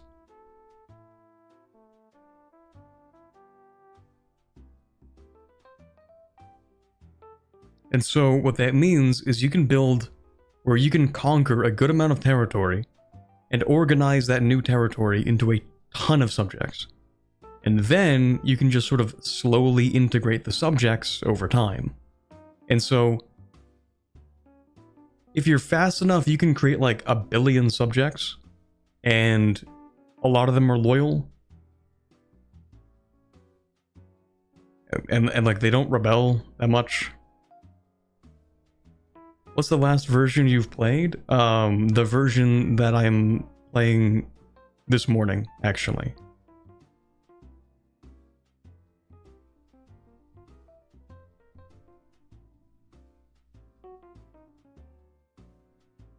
Are relationship slots not a thing then? Okay, so relationship slots have been replaced with diplomatic capacity, which is a good change. Because, see, in EU4, you could have a subject that has 1 province and a subject that has 1,000 provinces, and they would both take up 1 relationship slot. And that's kinda weird. In EU5, what you have is diplomatic capacity, which subjects will take up depending on, like, their population and their size and I don't know what else. So, that's a good change. It also means that it applies to stuff like defensive pacts and alliances. They all take up some amount of diplomatic capacity. And you can expand that by spending a lot of money. Like a lot of money. I think the maximum you can invest is like 1/4 of your tax base. So it's a dynamic cost to increase your diplomatic capacity. But when you do that, you can of course get like a lot more subjects. So the full British Raj would take up a ton of capacity? Yes, it would take up an enormous amount of capacity.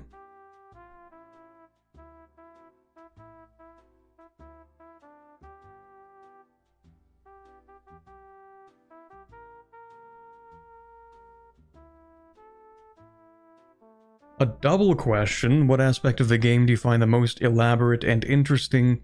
And which of them do you personally like the most? The military, diplomatic, social, political, or economic? I might actually add an extra one to that. Well, I guess it sort of falls into social or political. The one that I find the most interesting is that the game heavily encourages culture conversion. I think the way that the mechanics work, it is very heavily encouraged. But I also don't know where it ends up in the end game. So, there are certain buildings that will help you assimilate provinces, like marketplaces help you assimilate. But you can also use a cabinet action to assimilate. And, of course, the reason why you want to do that is because it gives you cores on provinces. And the cores are super important in the game, because a core can give you 20% max control. Whereas if you don't have a core, you only get 5%. If it's just an integrated province, you get 5%, and then a core is like 20%. And then also, I think towns increase that. I think if you have a town, you can get like an extra 5% or something. I don't know. But the proximity and control system is really interesting. And how that interacts with provinces, and how the provinces interact with cultures and stuff. I think that's a really interesting aspect.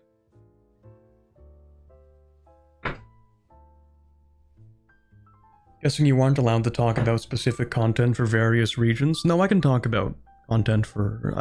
I don't think there are any bars on any of the content we can talk about right now.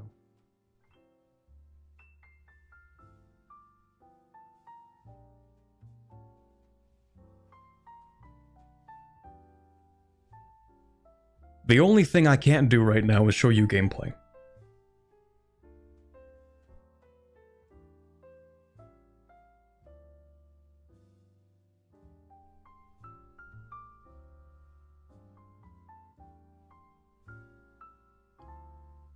Did they change anything about the Italian Wars and the 100 Years' War? Not that I would have a frame of reference for.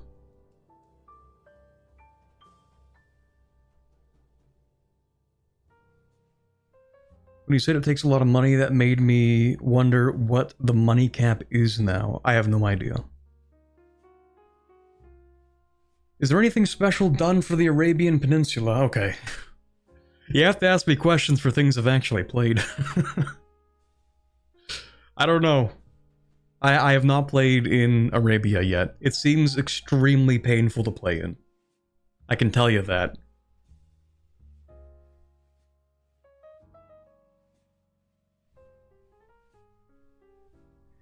How does embracing institutions work? Institutions spawn in a province. I think they have spawn requirements, so I think professional armies is always going to spawn in Europe, maybe. Colonialism, I think, spawns in Europe, maybe, but I think there's a game rule that allows any country to explore or colonize if it feels like it. That might also have to be tweaked, to be honest.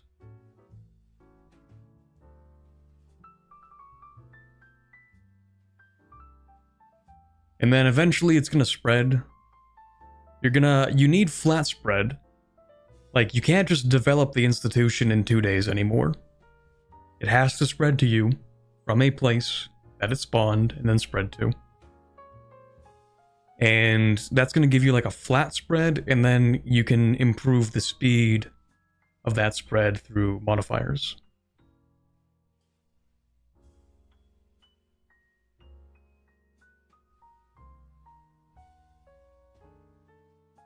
And then once you need to have, I think, 20%. A minimum of 20% of the institution present in your country. And then you can adopt the institution. It costs you money, usually a good bit of money, and some stability, also usually a decent bit of stability. And then you embrace that institution, and unlocks the techs in that institution, and you can start actually researching that stuff. So, if you want to start really colonizing, you need to have the New World Institution.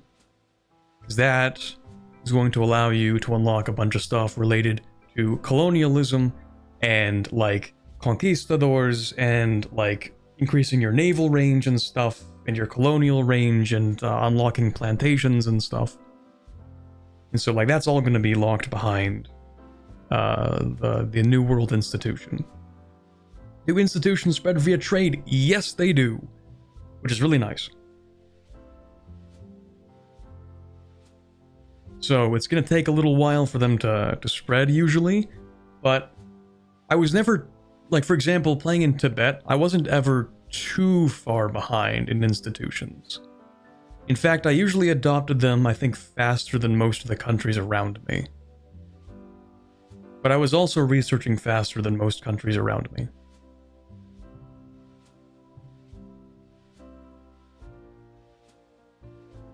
If an institution spawns in Catalonia and you're in Italy, does the speed the institution spreads until reaching depend on anything France does?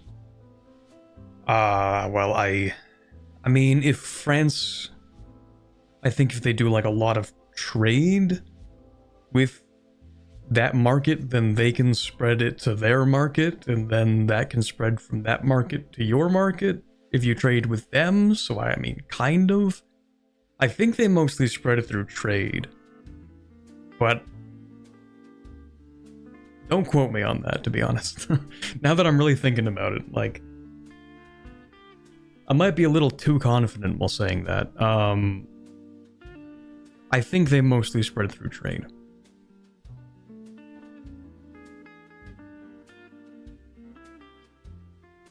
Like, the institution, if it's present in the market, it's going to spread within the market. So there's that.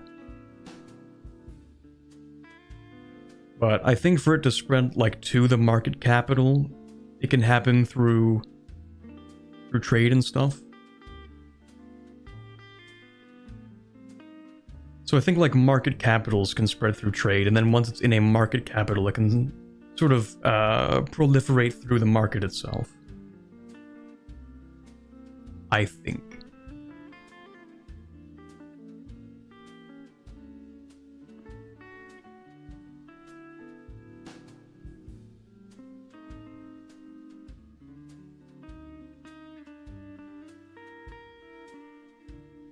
I'm trying to see if I can confirm my theory here, but no, not really. Oh well. Does embracing an institution mean it will get a flat spread buff in all of your lands like an EU4? I don't believe so. I think institutions only spread through the markets. Like, they will proliferate through a market. I don't know if embracing them will actually affect that. But they tend to sort of spread fairly quickly.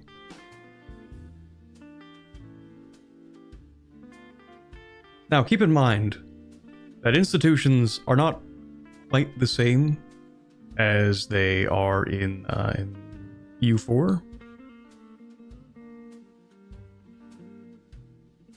Like, getting an institution isn't just going to, like, save you immediately. You do actually have to have good research speed, because you will fall behind in research if you don't have good research speed. How bad does the rest of the world fall behind technologically compared to Europe? I haven't played a game that long to really figure it out. But I will say that I think something like New World did spread pretty quickly to the east.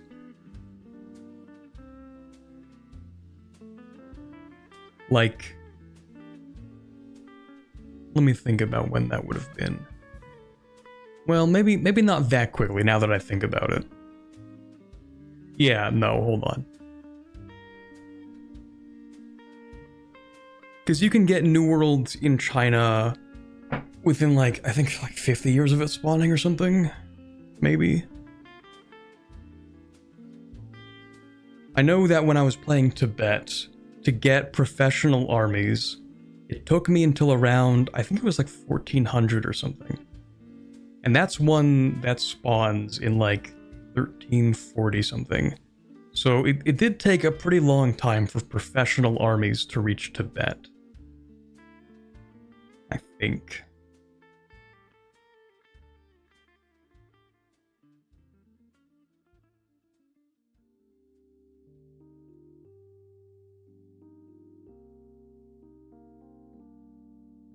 Oh, I think also if you have a good relationship with the guy who owns the market center, then you can also spread institutions faster in your country.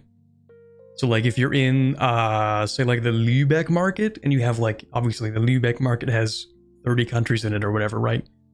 I think if you're good friends with the guy who owns the center, it can spread faster in your country. Something like that. Do you think the release version is going to be a mess or a success? I think that hinges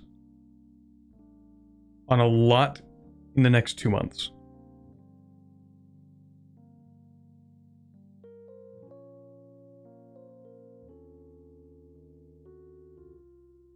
Well, like, I'm at a point where I'm not sure.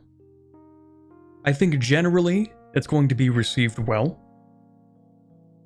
I think a lot of people are going to like it. I think that if it releases with many of the issues that it has, then that is going to really put a damper on things. But if everything is fixed and the game sort of plays the way that we hope it we hope it plays out at that point, I think it's going to be received well. It's going to be a little confusing. People are going to be like, hey, why does it take me forever to integrate provinces? There's going to be a learning curve, and I think that learning curve is going to sour people a little bit. But once you sort of figure out, like, oh, this isn't EU4, this game's kind of different, then you're going to be like, oh, okay, like, actually, it's not as bad as I expected, I just didn't know that it was this different in this way. So, like, one of those major examples is you are not going to be coring things with your cabinet at the start of the game. You're going to release subjects and then integrate them. But if you didn't know that, you're going to be like, man, it takes me 30 years to core a province? This stinks. Let me uninstall, you know? It's going to feel rather unimpressive, and then you realize, like, oh, wait, the game just doesn't work like that. Oh, okay.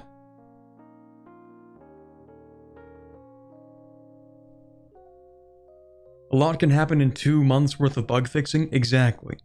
That's why it's like, I honestly don't know. I think that the core mechanics are there. I think people are going to like them for the most part.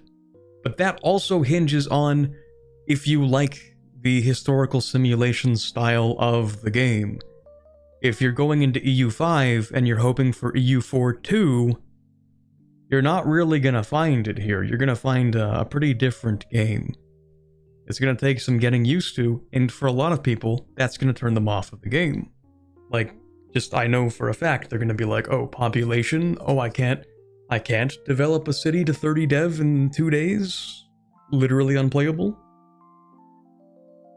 It's going to feel different. It feels more drawn out, more simulation-y, less action a lot of the time, to be honest, more management.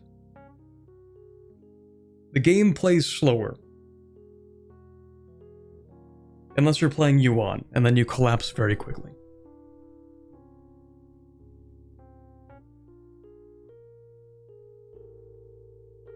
Is colonial range still calculated from capital, or is it closest location? I think it's closest location, but there's something really interesting. I'm glad you brought that up. Because it is from a location, but that means that anything you do involving exploration or colonizing is going to have to be from those close locations. So, if you, for example, you colonize, like, the Caribbean, right? And you want to explore the coast of Eastern America. Well, you do have the colonial range, or the exploration range, or whatever. But if you want to set up that exploration, you're going to have to start it in the colony. Which means you're going to have the resources for that exploration in the colony. And so it's going to be dependent on the market of whatever's, you know, whatever gives you that range.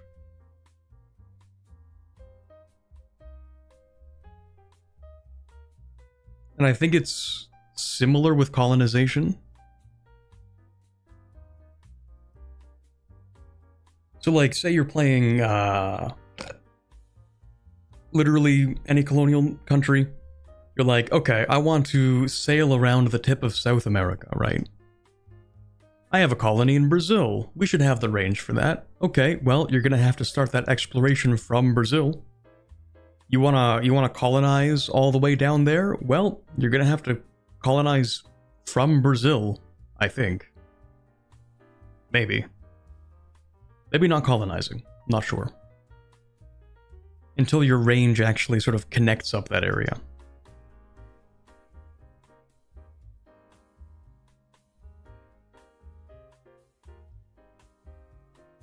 How well do people move to the new colonies? How draining is it on your home provinces? That's a good question. Well, the colonies tend to build settlements, which are like a building that increase migration attraction. And I'm gonna be honest, I don't really know how much intra-market migration there is right now. Let me see here. I don't think there's too much intra-market migration. You sort of have to push people over to the colonies.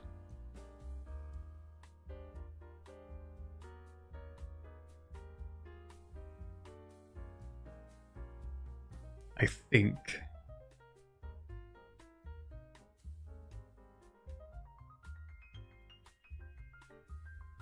So when you do colonization, obviously you send people over to your colonial charter. Once they are a full colonial nation, they receive a lot less migration, or even zero, maybe. You can use your cabinet to send more people to your colonial nations. There is an interaction for that you can research.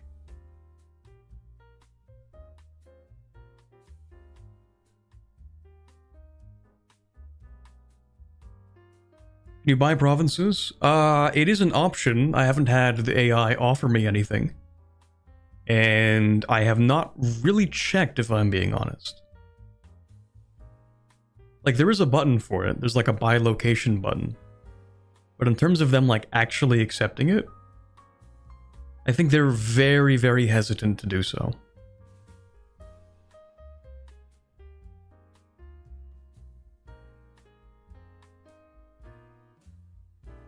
Like, the country might have to be like bankrupt or something to accept.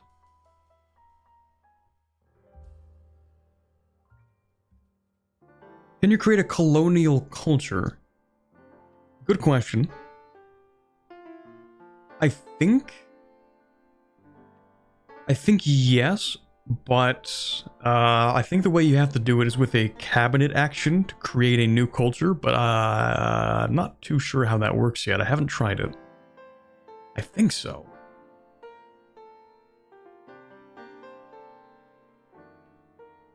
Because there is like a whole foster new culture button. I think if you're big enough and you are not the dominant country of your main culture. So like, let's say you have 7 countries that have the Portuguese culture, right? You and your colonies, let's say. And your colony is big enough. Then your colony, I think, can use a cabinet action to be like, hey, we're gonna make a new version of the Portuguese culture.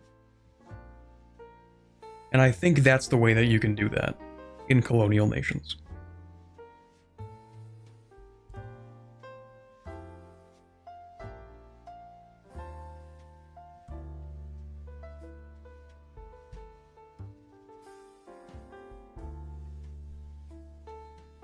Love that most of your points are being transcribed on the forums in real time. What?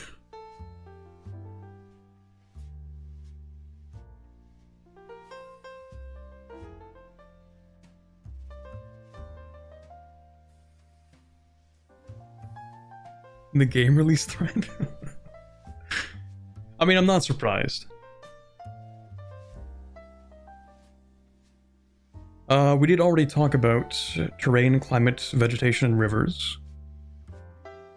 Actually, we didn't talk about rivers. Rivers can help propagate proximity, which is interesting.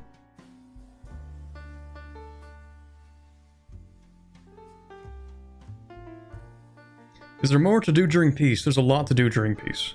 There's a ton to do during peace. Like, there are so many different kinds of buildings.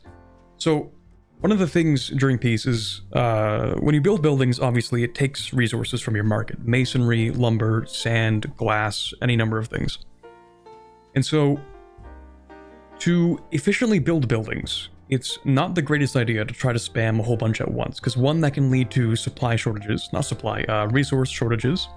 You might need more masonry for building than you have. That'll lead to a shortage, things will build slower, masonry becomes more expensive, that kind of thing. And so, managing your construction, maybe doing a little bit of trade management. There are some things you might want to do manual trade for, occasionally. I mostly just leave the trade to the automated system, because trying to keep track of prices that change between a ton of markets every single month, I'm not doing all that. But generally the game will try to find profitable things for you, and then you can set manual trades for things that you want to import to decrease the cost of. So like if you don't have enough wood, setting a manual import for lumber might be important, because it might not actually make that much money, but it makes your construction cheaper, so it saves you money.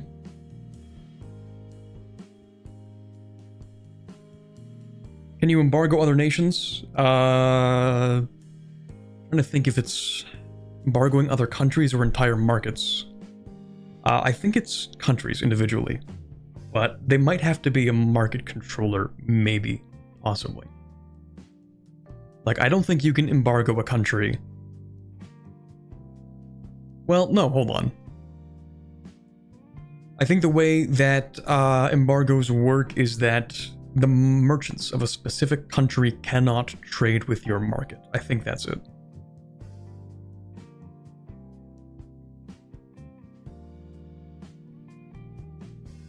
Does Call for Peace still exist?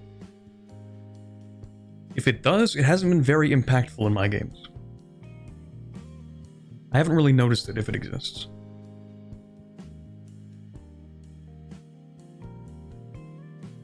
Can boats go on rivers? No.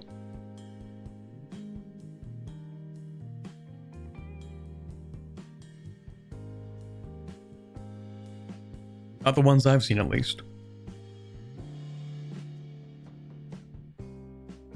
Are they better than roads to propagate control? They can kind of work alongside roads, I think. Which is kind of weird. So, like, the proximity of a location might go alongside a river. I think it might be like crossing a river specifically is what that does. Let me... I don't remember. But rivers do help. I think they reduce the proximity cost between locations. And roads also do that. So I think if you build a road and it's on a river, then like both of them can kind of work together to make it much cheaper from one location to the next. I think they stack.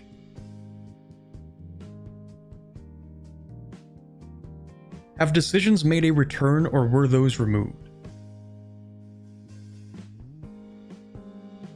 Decisions are kind of replaced. So, I mean, you have like religious actions, that kind of thing.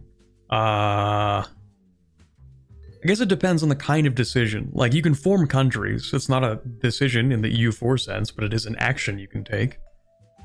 I guess it sort of depends on what you mean by decisions, because they encompass a lot of different things.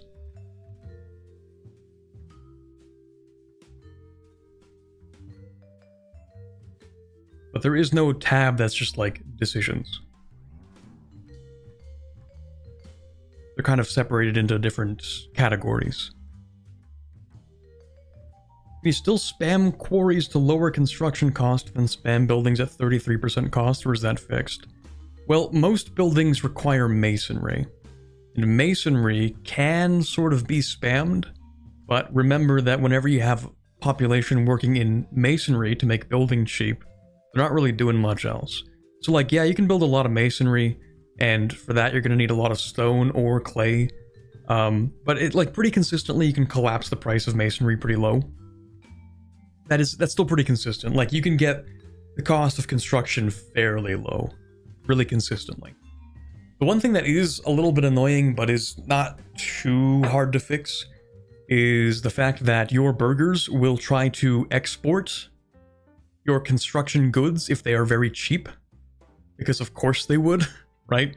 If they're super cheap in your market and expensive in a different market, that's big profit. So they're going to export a lot of that stuff. But if you just completely oversaturate the market with construction goods, then fairly consistently you can reduce the price of construction. How does development interact with populations? I think it increases the population capacity, I'm pretty sure. I think it's one of the things that it does.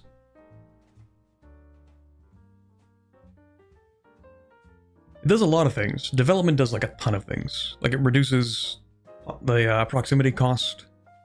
It improves the market attraction. Construction speed gets a boost from that. Also, the more development you have, the more RGO you can expand in a province as well. So developing it has like a whole list of effects. Development's good. Kind of takes a while to develop though. You can do it with the action, the cabinet action. Takes a really long time. But it also just sort of picks up casually over time. You can do other things, like you can grant the burgers some things to help expand development.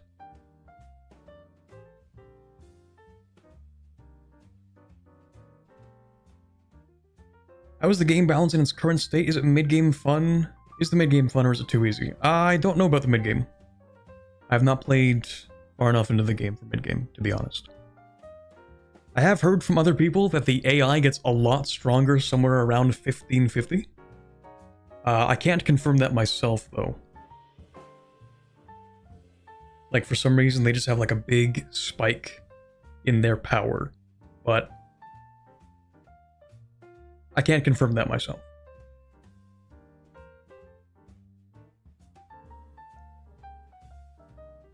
Which tag is the most OP? No idea.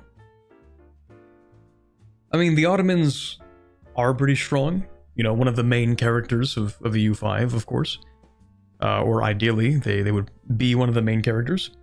I think Timur is also going to be a really strong country. The Timurids, when Timur spawns in, if you can like really make them work, then I think you can do a lot with them.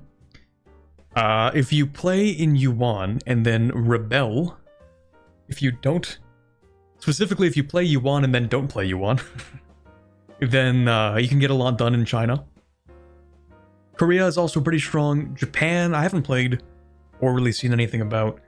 The weird thing about Japan, I'll just answer the question immediately, is that when you start playing them, you have either the option of playing the shogunate itself, or you can, I think, play as one of the clans. And they're sort of like a building-based country, I think. And when you do that, eventually, Japan is going to have its Sengoku Jidai, right?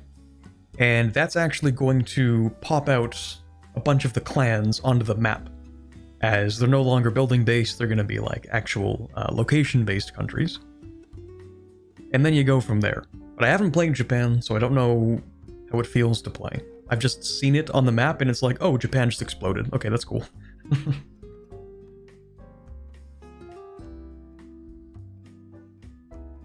Another thing I'd like to mention about Asia, from my very brief time playing, is that they definitely have to change some things with the Middle Kingdom. Like, Yuan, it's sort of weird the way that the tributary system works. So, people pay tribute to the Emperor, but the Emperor rewards the tributaries with gifts that exceed the value of tribute. So what that means is you, when you are part of the Middle Kingdom, which is an international organization, you actually receive money from the Emperor. Instead of you getting a bunch of money from the Emperor, or rather the Emperor getting a bunch of money from you in tribute, which technically, in a sense, you pay, you actually end up getting a lot of money from the Emperor. And so, playing as Tibet, while Yuan was around, they were paying me like an easy 200 gold per month. They basically subsidized my economy for most of the game that I was playing. And the thing is, Yuan collapses. And when they collapse, they still have to pay their tributaries, which led to Yuan going bankrupt every single month. And it just happened like that for like a century. The decline of Yuan was long and painful, and every month was another bankruptcy.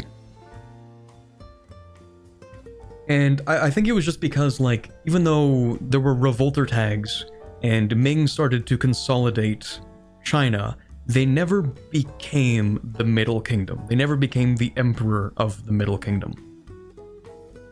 Which was kind of weird. They just never claimed the mandate.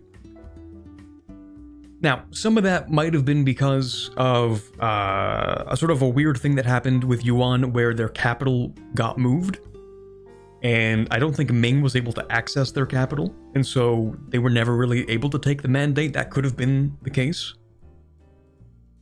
Does Yuan have to pay you, or do they choose to? They have to. That is, well, at least they didn't seem like they had a choice. They just kept on going bankrupt. So I don't know how it plays, but I know how it ended up being. I think that was a one-off thing, though. I think Ming or whoever does more often actually take the Middle Kingdom, and they do actually become the Emperor. It was just that one time that was really interesting that, Yuan held on to it despite being like 5 provinces. And then eventually Yuan completely collapsed and it actually disbanded the Middle Kingdom. But that was just one time. I don't know if that's indicative of anything greater than just a one-off instance.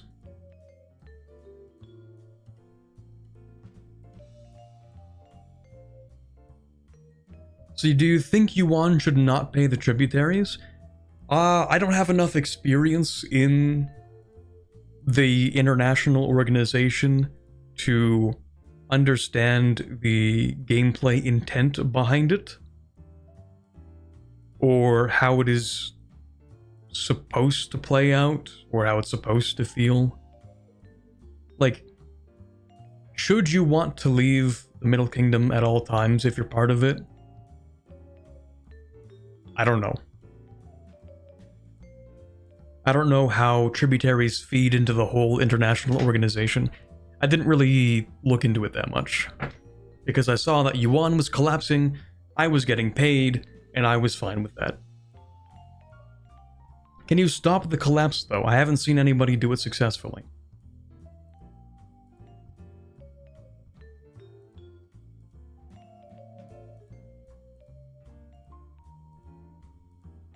So maybe tributaries will not get paid when it releases. It would make... I don't even know if it would make more sense. I mean, historically, if the tributaries did receive gifts that exceeded the cost of tribute, then maybe it should just be kept that way. Maybe that is the way to more accurately represent the situation in China at that time. Maybe.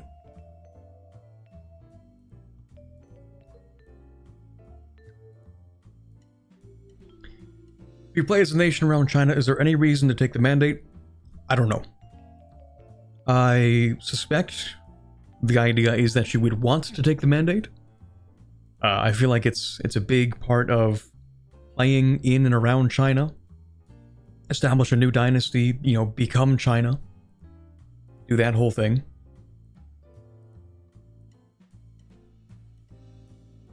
I suspect ideally they want people to interact with the system.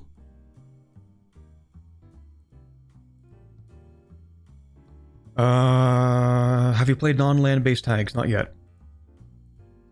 Which part of the game is most in need of a DLC or expansion pack? Well, okay, missions are like the functioning aspect of the game that needs, content. Missions and that kind of thing. There is quite a bit of content already in the form of situations and in the form of technologies and stuff like that.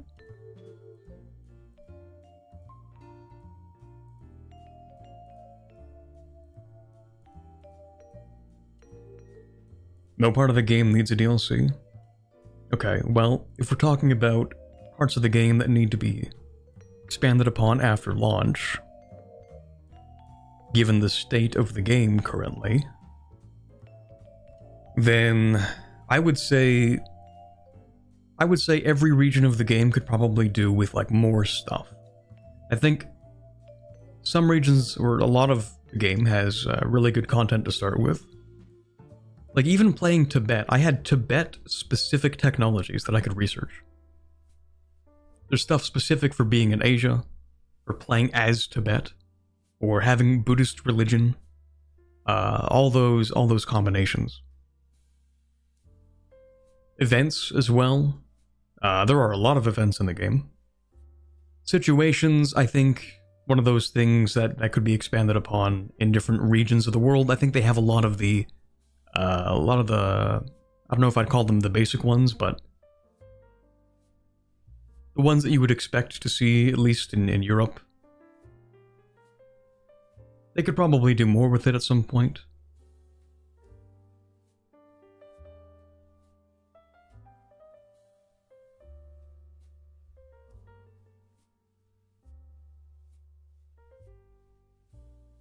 Are tall, sparse maritime republics viable?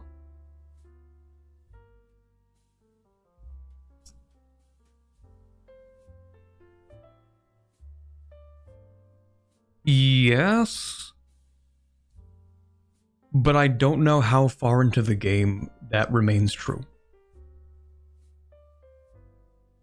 If you think of the parallels between the game's simulation and real life, trading republics kind of gave way to more central kingdoms, more production being part of wealth and that kind of thing. Like, they're viable, I think, but I don't know how long that lasts into the game. Like, you'll probably want to establish a really solid tax base as well. You can make a lot of money off of trade, but I think tax base is going to be one of those things you'll want to consistently improve. So if you're playing Venice and you can build a whole bunch of trade ports and whatnot, or like a bunch of trade buildings in other markets, and you can do trade that way to make a bunch of money, I think ultimately you'll also want to expand and have a bunch of cities, because there are two main aspects of the game. One is that if you want manpower, you can only build manpower buildings, as far as I'm aware. You can only build them in cores. And cores are locations that have over 50% of an accepted or primary culture in them. So if you're very sparsely populated and you have a bunch of different cultures, unless you accept those cultures, you're not getting a lot of manpower. And if you're not getting a lot of manpower, your army, you're not going to have a very professional army unless you have a ton of money and can hire mercenaries. So you're a trading republic, you're like, don't worry, I have a bunch of money. I'll just hire mercenaries. I don't need manpower, I'll just hire mercs. And that's valid up to a certain part in the game, I think. Now, I don't know when that point is, because I haven't played super far, but that's what I suspect will be the dynamic if you play something like that. Is eventually you'll realize, man, I can't hire enough mercenaries to deal with these professional armies.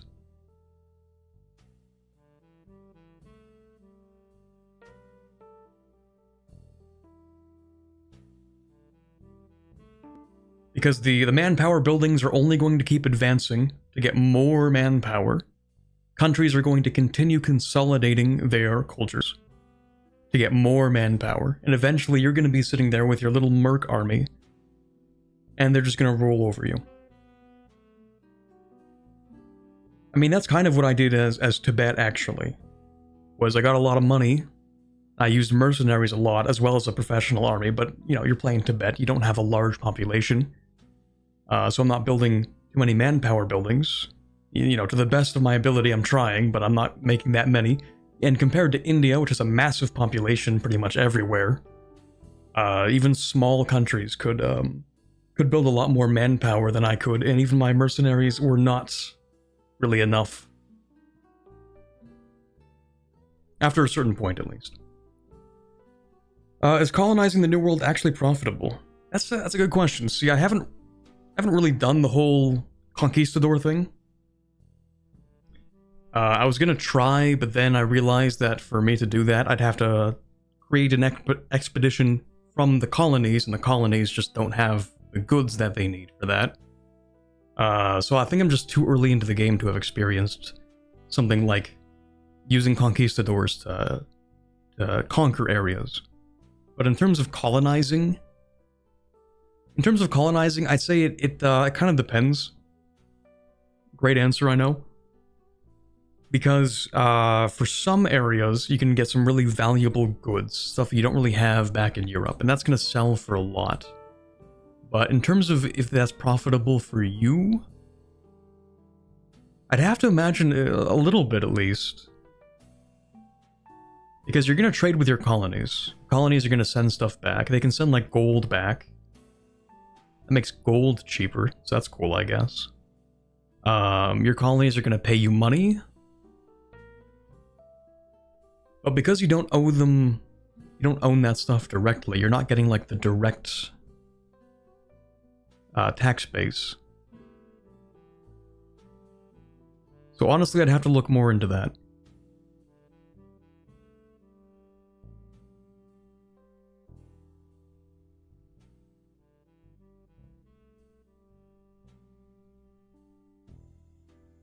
How is conquering the Aztecs different from colonizing relatively empty North America?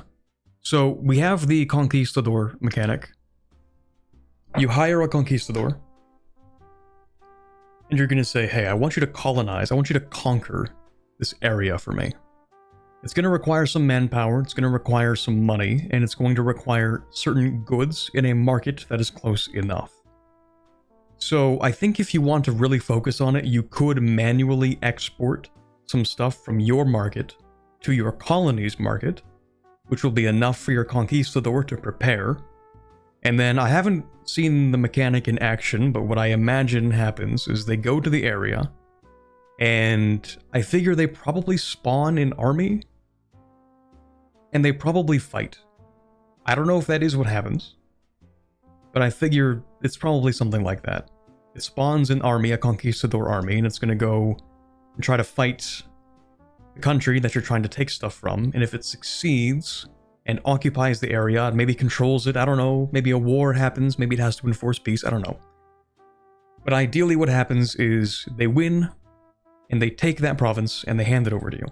I don't think you're going to get the same thing that happened in real life. You're not going to get a total collapse of one empire and you take all their stuff. I think you're going to get one province and you have to keep repeating it with more conquistadors from more areas.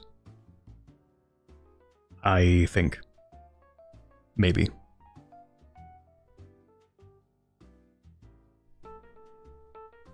Dev Diary said conquistadors are army-based countries. Do they become a normal settled colonial nation after doing whatever that is? If I had to guess, I'd say it probably does the same thing as a normal colony, which is it'll give you a choice, which is either A, keep it yourself, B, create a colonial nation, or C, create a colonial nation and play as them. I figured it'll probably give you that choice, or maybe it doesn't. At this point, here's my, I don't know if that's true warning. The people currently updating the thread, that's not confirmed. Not by me, at least.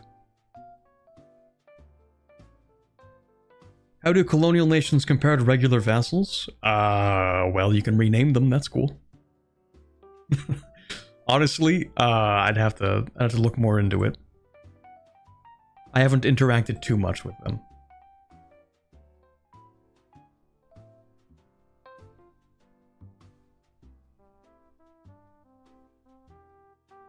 They can't be annexed, that's one thing. And I don't think you can turn them into vassals, but I have no idea.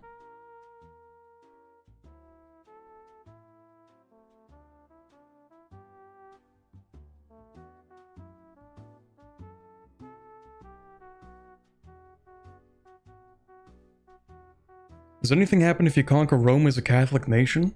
I don't know yet. Actually, didn't I do that as Naples? In that video. Maybe I did. Did I take Rome? Or did I leave them with just Rome? I actually don't remember. I don't know.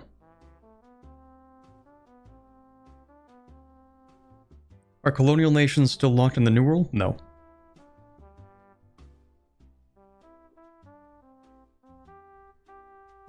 When you colonize the Azores, it gives you an option to turn them into a colonial nation.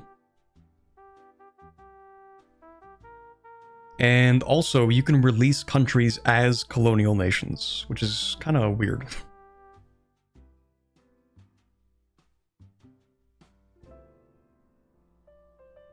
The Azores, yes. Like if I'm playing like Mali, I'm pretty sure I saw that this morning when I was playing.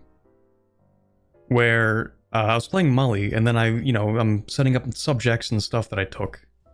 And it gave me the option to create a colonial nation out of it. And I didn't do it, but I was like, huh. That's weird.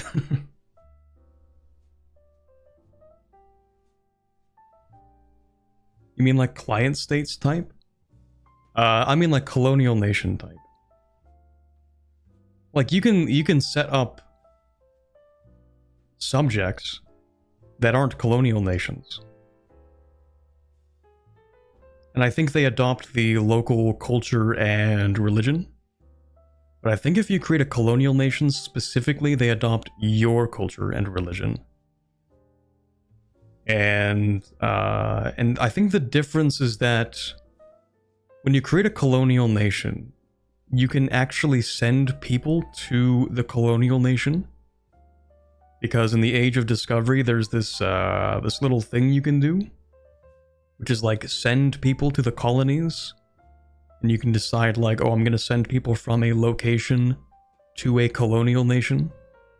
So if you decide to set up a colonial nation in South Africa, for example, you can use a cabinet action to send people to that colonial nation because it's a colonial nation.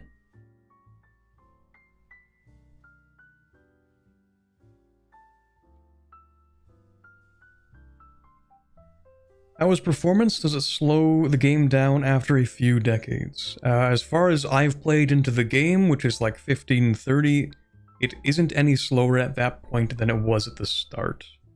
Not noticeably, at least.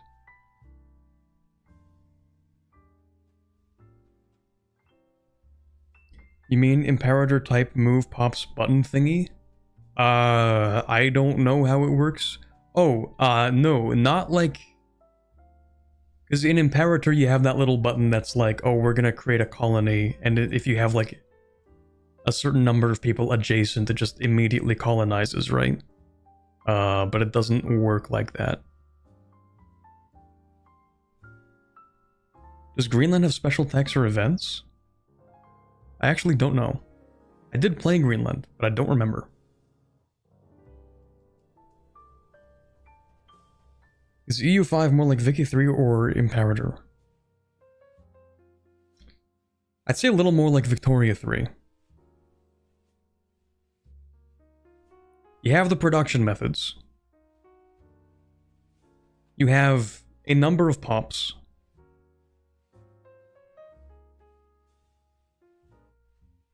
And it's more... Wait, I'm trying to remember. Imperator, you have like a... oh, we have like 7... burger pops or whatever, right? Like in Imperator, they have a low number of pops, I think, that represent a larger number of people. But in the EU4, you have like specific, or rather, like EU5, you have a specific number of people that are pops. Like you'll have 105 tribesmen in one location, that kind of thing. So it's a little more specific. I'm trying to remember, in Imperator, do you employ people in buildings? I don't think so. It's been a while since I've played Imperator. I don't remember if pops are like specifically employed in buildings. Maybe they are. But anyway, that's how it is in EU5. Pops are employed in a location. I think they receive money and buy things with it. Like there's a system of needs that pops have.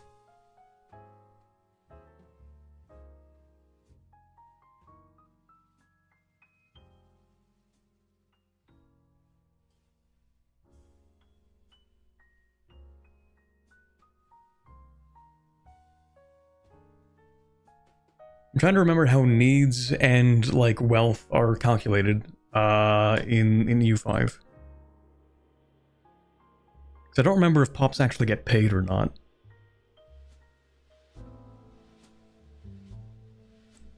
I feel like they might actually not get paid. There's no like standard of living like there is in Vic 3, but pops are gonna need things and you need to like meet their demand. So if pops need like sugar or something, then they're gonna be upset if they don't have sugar. So you have to like get some sugar into the market somehow, and then they'll be happier. But I don't think they have like wealth or anything like that. Are mercenaries overpowered? Mercenaries can be useful if you are a country that doesn't have a lot of population, but a lot of money. We did talk about merchant republics.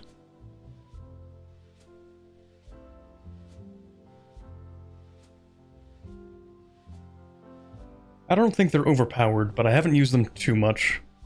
They were useful while playing Tibet, because you have a lot of money but not a lot of population as Tibet.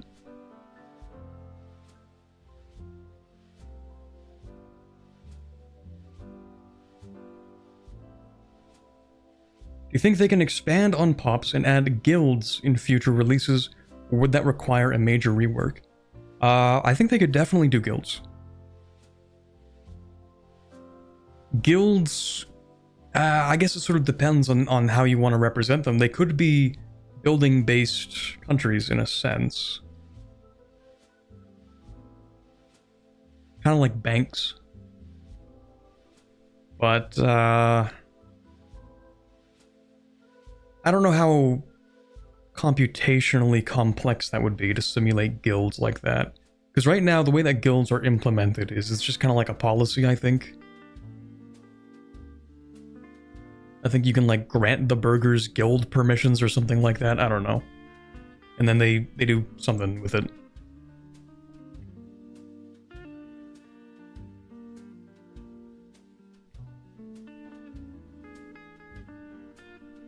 $13 or 1400 standard of living, you're alive and that's enough.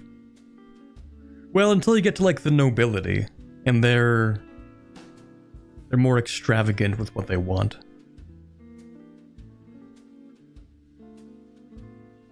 They get their own building freedom? Well, I mean, all of the estates kind of get the freedom to build things that they want.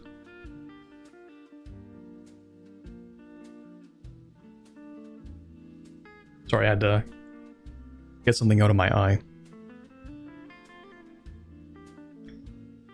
So, like, burghers are gonna build more burgher buildings. You have, like, a private sector in a sense. Kind of. And I think if you directly tax your estates less, then that gives them more money to work with.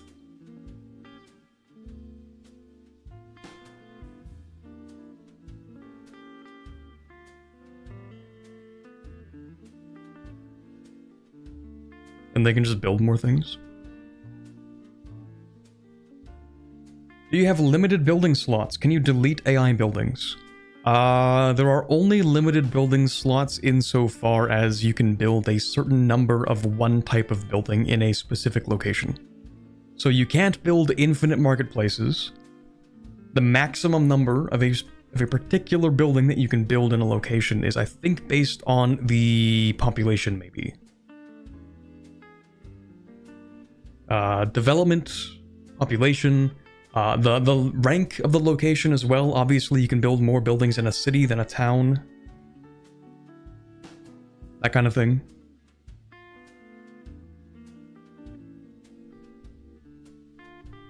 But in terms of, like, oh, do you want to build one of each kind of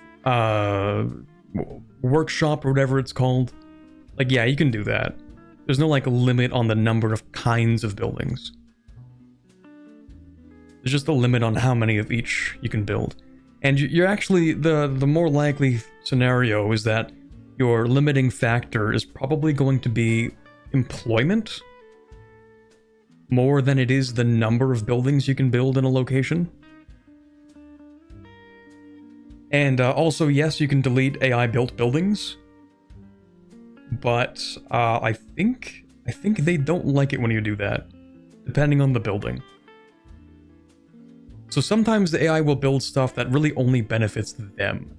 Like, the estates will build things that are only really useful to them. And if you delete those, then they get a little bit upset. So, like, peasants will sometimes build local, what do they call it? Like, local marketplaces. There are things that I think only they can build. Like, there are some estate-only buildings too, I think. Where only an estate can build it. And they're pretty happy with having those little buildings, because they sometimes give them more power, and I think if you delete them, then they get upset. There are also some buildings that exist that are built that you can't really do much about. For example, like, there are pirate havens. If you have, like, low control in a location, I think pirate havens can pop up. and you need to increase your control to root out those havens.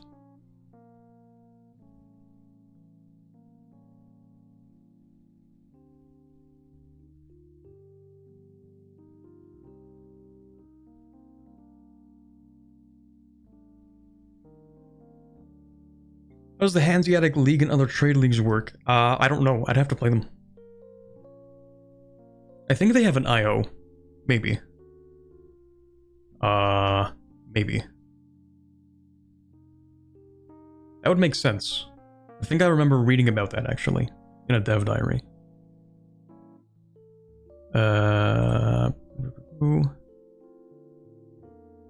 IOs. My mouse is being annoying. Hold on.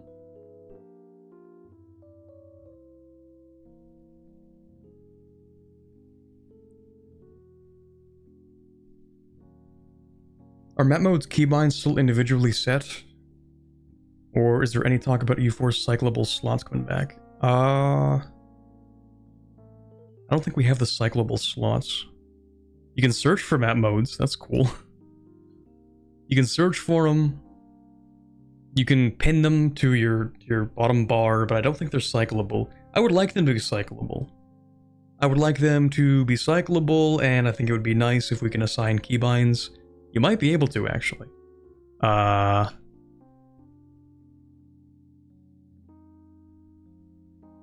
Actually, yeah, you can assign keybinds to them. I don't remember how, though.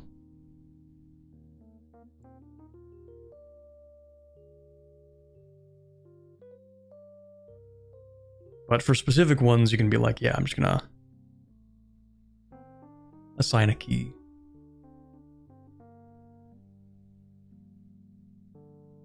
I think it's like in map modes or something. Maybe? I don't know. Yeah, you can assign keybinds to them.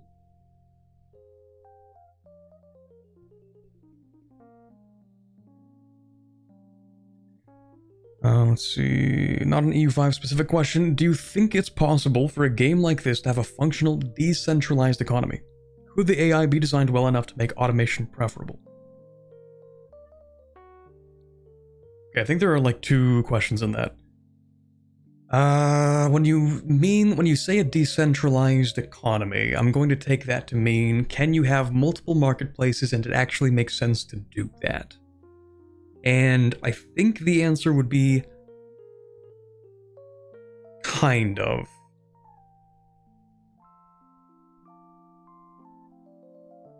It's, okay, so it kind of depends a lot on how spread out your country is. I'll use an example from when I played in Norway. See, in the north of Norway, you get very little market access, which means if you try to build anything up there, it has a very low priority to receive the goods that it requires.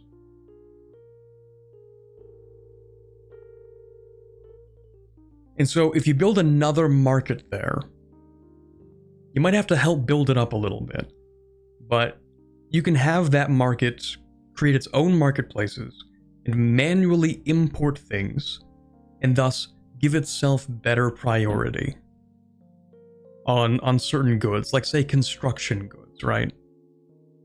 And then that market will also have better sale price within its locations or within its own market, because it's no longer trying to sell things to a very far away market. So those locations might be more prosperous. They might be able to make more money off of the goods they produce because they're able to sell to a more local market. But I think the overall goal in the game eventually is to reduce the number of markets you have in your country to the point where, like, a lot of the trade you do is just intra-market with one really big market. Because markets can grow pretty large in this game. So I think, like, at least especially in the early game, having like a decentralized country with multiple markets can actually be really helpful. But I don't think that's like the end game. I don't think that's something that will be as effective in the late game. I guess it depends on how large your country is.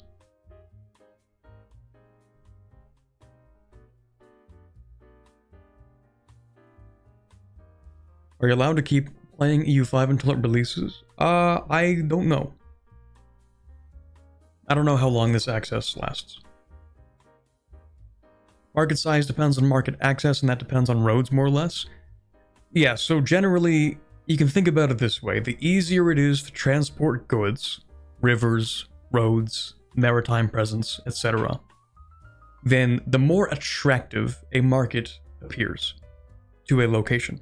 If a location thinks it gets a better deal, I'm using very abstract terms here, by joining a different market, like it can sell for a better price, then it will join that market. So, obviously that factors in stuff like the cost of transporting goods.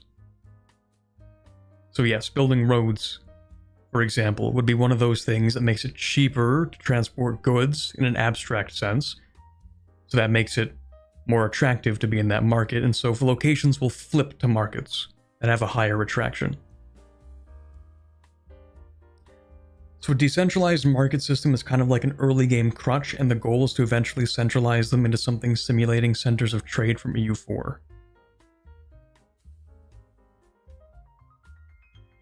I don't know about the EU4 comparison there, but yes, the goal I think is to eventually centralize them into one big market, or as big as you can get it, or as maybe not even as big as you can get it, because the fringes of that market are going to have low access. You want it to be as efficient as possible, I think. And so if that means that you have some market locations that are, you know, they're technically within your market, but their access is like 7%. That's not, you know, huge. It's not really great for that province. So maybe even if you do have a large market that encompasses a wide area, there might be some locations that are so far away and they have such little access that you're like, you know what, I'm gonna throw you a bone and give you another market.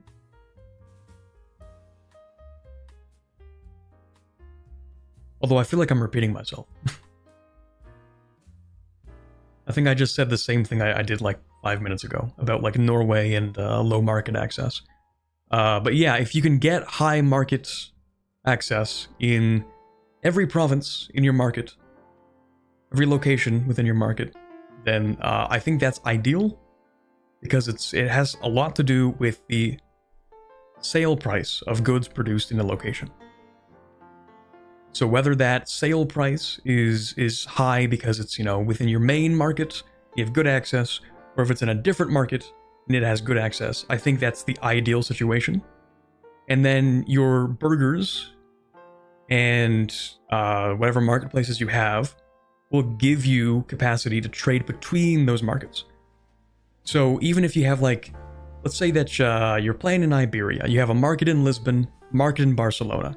You might want to keep both, just because some provinces that are super far away from Lisbon are not going to get good access, even if they're still in Lisbon, even if they're still in that market.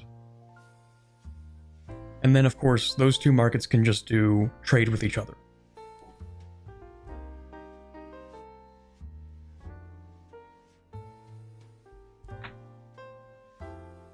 So that's a really long answer to the decentralized question.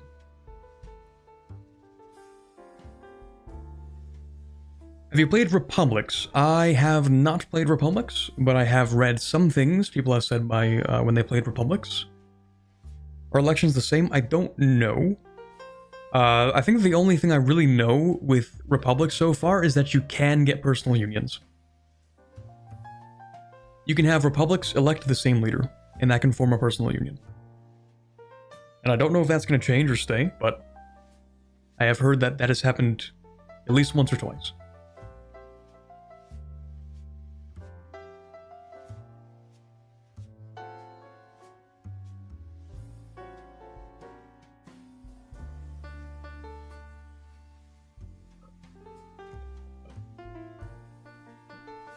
Sorry, just finishing my iced coffee after like 5 hours.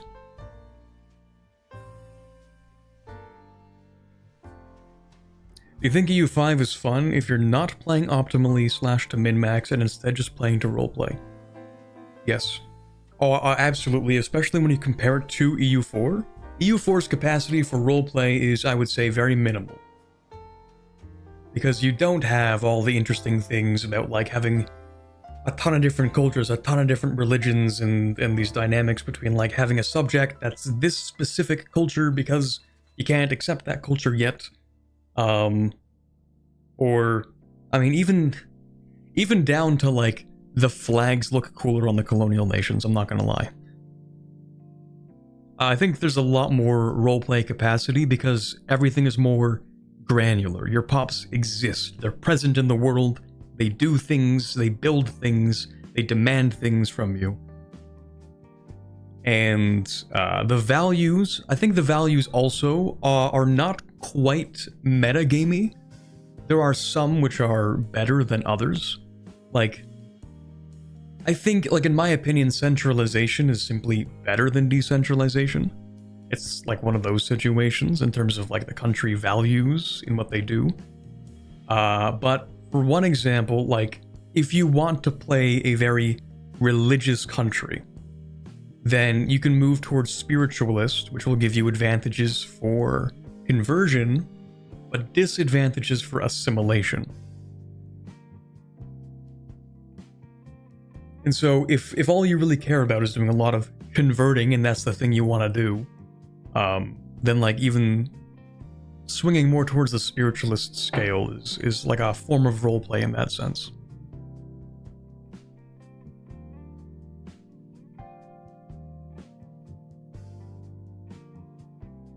Not blobbing and staying in your region, building a power base is hard to decide, but an absolute banger gameplay style. It's also a lot more doable in EU5. In fact, it's kind of mandatory at the start, a little bit, just because of the way that cultures work.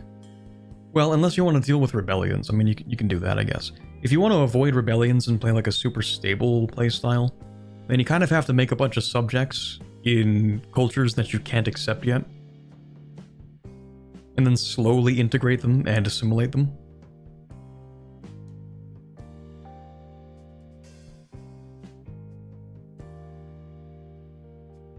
Blobbing is going to be a lot harder outside of, you're going to have a lot of subjects if you want to blob.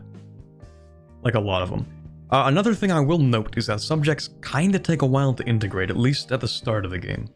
You do get a lot of text to help you with that. You can reduce the cost, you can increase the speed. Another thing actually that I find really interesting is the culture mechanics and how that interacts with expansion. So I don't think we've talked about the cultural mechanics yet within the context of culture war, because I actually understand the system now. I've played these games before, I get how this works. So now what you have is cultural tradition and cultural influence in the game, and you really need to invest in your culture to get a lot of cultural influence, because cultural influence is going to affect how quickly you can assimilate stuff. It's going to, and it's all relative, so like if a country has really solid cultural tradition, even if you have good cultural influence, it might be relatively too low to actually be effective on that culture. So cultural tradition is like your defensive stat, and cultural influence is your offensive stat. And so if your cultural influence is a lot stronger than the cultural tradition of a culture you're trying to assimilate, then you can assimilate it quite quickly. So you want to invest in your culture to get a lot of influence. There is also like a cultural hegemon. I think I had that briefly as Portugal for like a quick second, but I didn't really check what it did.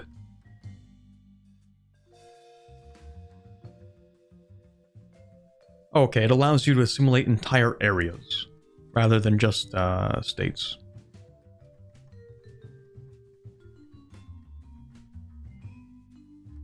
Can you merge religions to create a new religion? No. By assimilate, do you mean culture convert? Yes. The game refers to it as assimilation, cultural assimilation.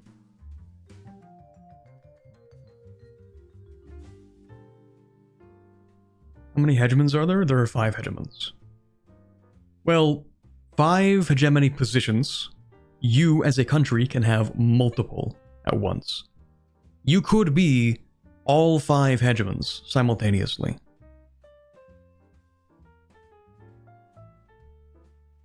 I'm not sure how I feel about that.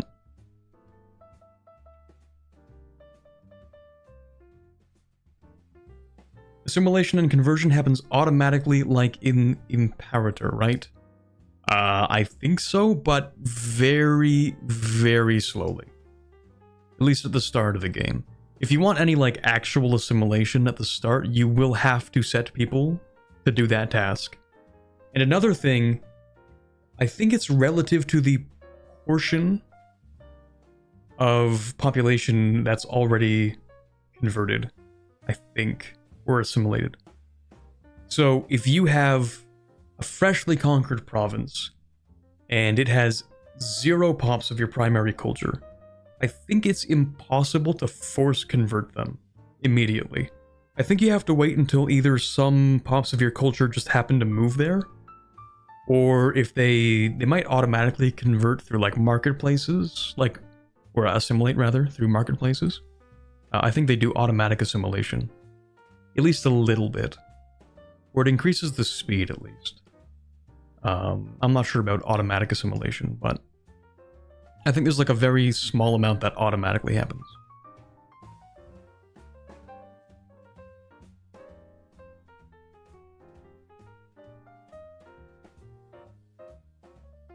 How many things can you rename in-game?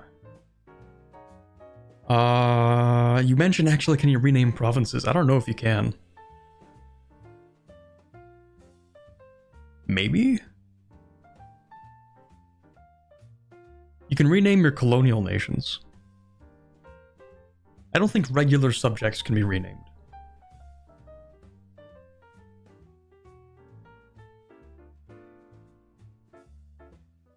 What are the different kinds of hegemons? You have army, you have economy, you have naval, you have cultural, and I'm forgetting the last one.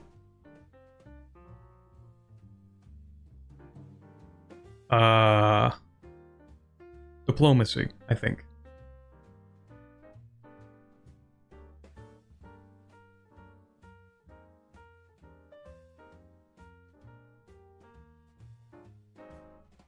Just got on the stream, maybe someone asked this before, how does Navy work? Is this similar to EU4 with a sailor count, troop transports, or different types of ships, or is it completely different? Okay, so you do kind of have your class of ships. You have your galleys, you have your lights, your heavies, and your transports. They are going to do different things. So like galleys are going to be more effective in inland seas. They have like a combat bonus for that. They have different like cannons and hull sizes. Maybe they require a different number of sailors. There are sailors, of course. You will require certain buildings to recruit more sailors. And actually, both Army and Navy, to maintain an army or a navy, you need to have a monthly amount that allows for the upkeep. So, in simpler terms, if you want, like, say, a unit of musketmen, and let's say that there are 200 people in that little regiment there, they will require 4 monthly manpower to upkeep. And that's also similar to the way that ships work. You will have naval maintenance, army maintenance in the form of sailors and in the form of soldiers. You played recently? I played this morning.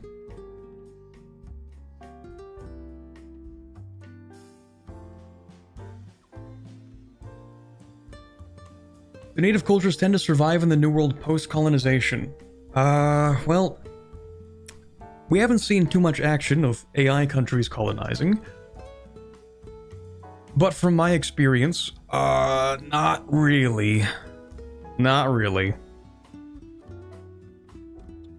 First, when you have the Great Apocalyptic Plague introduced to the New World from the Old World, that kind of creates problems. And Secondly, well, I guess it depends on your treatment, but if you're doing the Spanish thing that they did, which was kind of like enslave the local population, they also kind of die. But I don't know if that's like because they're enslaved.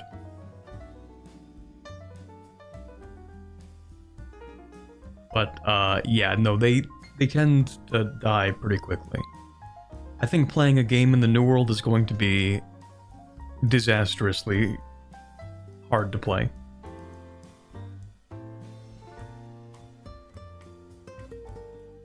Can we be hopeful about the performance, or will our processors be tortured? I'm a little bit more optimistic about the performance than I was. If the performance continues to improve over the next 2 months, I think we'll be in a decent shape. The game does come equipped with potato mode as well if your graphics, if your GPU is not very good.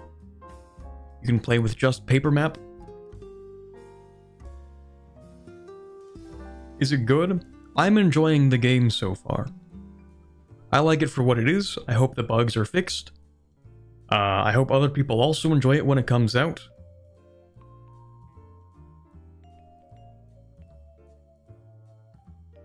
That's kind of where I'm at.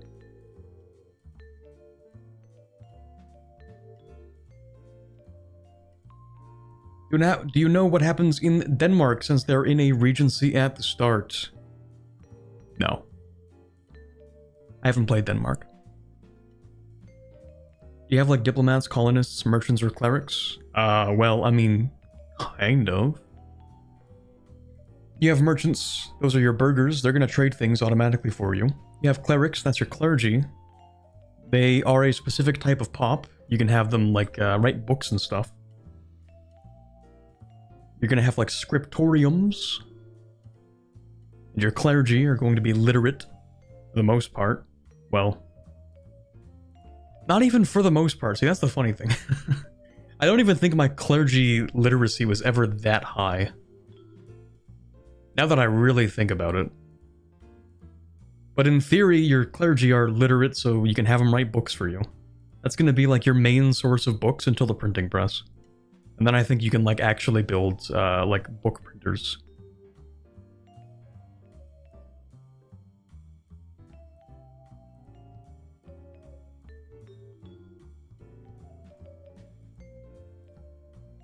How quickly does colonization happen? What is the time difference between the coast and inland? I haven't really tried inland. I've done a lot of coastal things, but I think it's relatively similar. I think that if you establish a solid coastal population, then like inland is about the same speed. Keep in mind that when you colonize something in EU5, you are doing little more than kind of establishing a claim on the province. You're doing that thing where you send like 1,000 people there and you're like, yep, this is mine now. But is it really? Like, in a sense. But it can also easily be taken by somebody else. So, when we talk about, like, inward colonization, it's gonna be in the sense where, like, yeah, technically Mexico owned California for a while and, like, parts of the southwestern United States inland. But there weren't that many people there. Like, there's a claim to it. There's a territorial claim, sure. But how many people are really there? It's that kind of thing. So you're not getting like proper inward colonization unless you decide to directly send people there. And the thing is, like, you're a little less inclined to do that. Like, you'll just naturally not want to do it as much because it's going to have less access, as opposed to, like, sending them to the coast. And on the coast, they can have, you know, access to trade and stuff. With that maritime presence.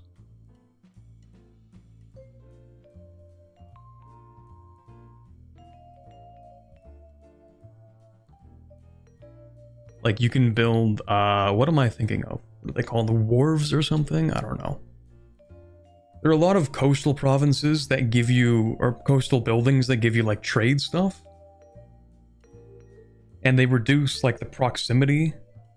And so a lot of the control is going to be along the ports, and a lot of the high market access is going to be along the ports. And so a lot of the stuff along the ports is going to be more profitable to build up. And so it's going to have more market access.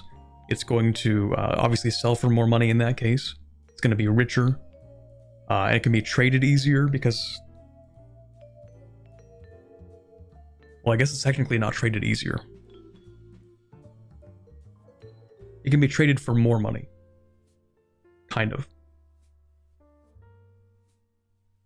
So you can colonize the interior. Like, you can colonize all of Brazil. But the stuff that's going to be richest is going to be on the coastline for a while.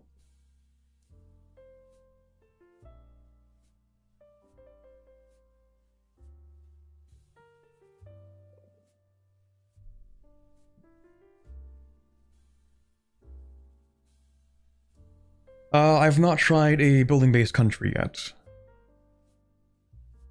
Did you try colonizing other nations? That's a really good question. I have not. And I don't think I've had the ability to yet. I think I need more power projection or something. I haven't given it a shot yet.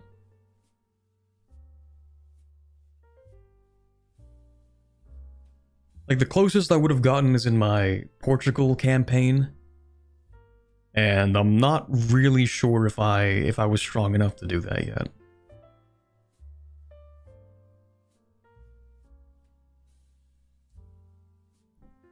But you can definitely create colonial charters in like the same area.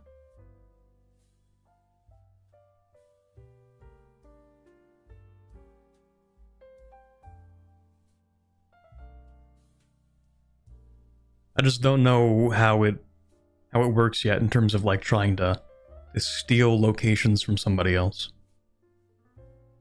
Also, I'm gonna quickly use the washroom. I'll be back in a moment. My apologies, I had a lot of caffeine today.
Okay, sorry. How come you had access? Content creator things.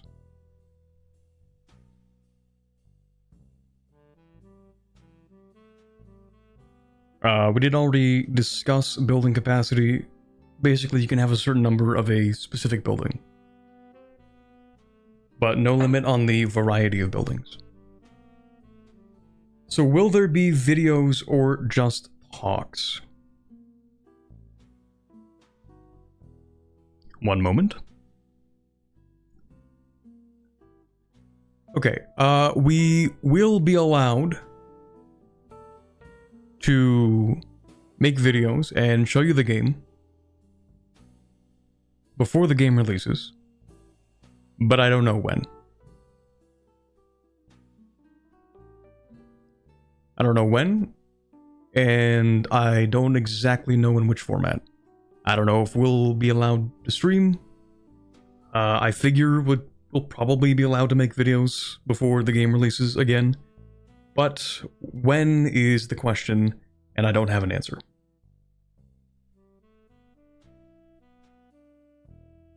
Do pops matter? Yes. Everything is pops. The entire game is pops. From beginning to end, top to bottom, it's all pops. It's pops all the way down.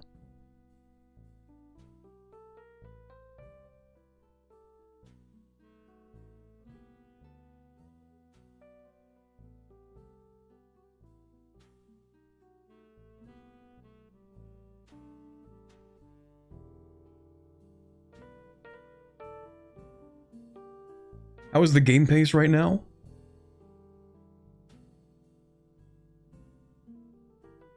Depends on the aspect.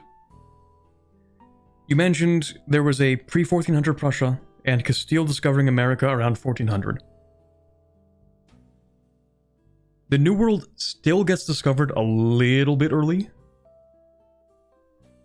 but it's more like 1430 early or like 1440 early. And it's usually the Papal States. I think actually every game in this patch I've played, it's been the Papal States who find the New World. Probably still some tweaks to make there. In terms of the gameplay, you are playing a slower game than EU4, and it is a denser game than EU4. The Papal States, yes. The Pope explores the New World. I think it's because the Pope has a lot of money, because they're the Pope, and they have infinite money to spend, so they just decide to throw it away on exploration for the fun of it, and they just stumble upon the New World. That's my theory, but it has consistently been the Pope. Any recommendations for a First Nation? I did see this question earlier and I forgot to answer. Probably Castile. You will also find that there's going to be a set of recommended countries at the start of the game.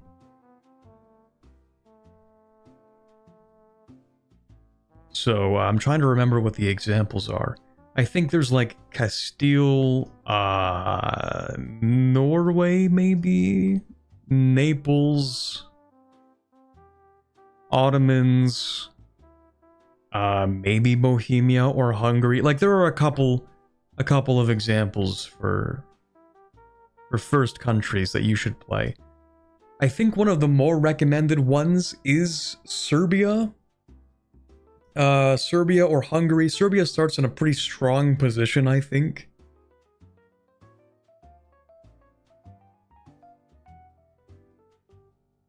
Hungary, also pretty solid. They have their own market, which mostly encompasses, like, the whole country. That's what makes them relatively easy to play.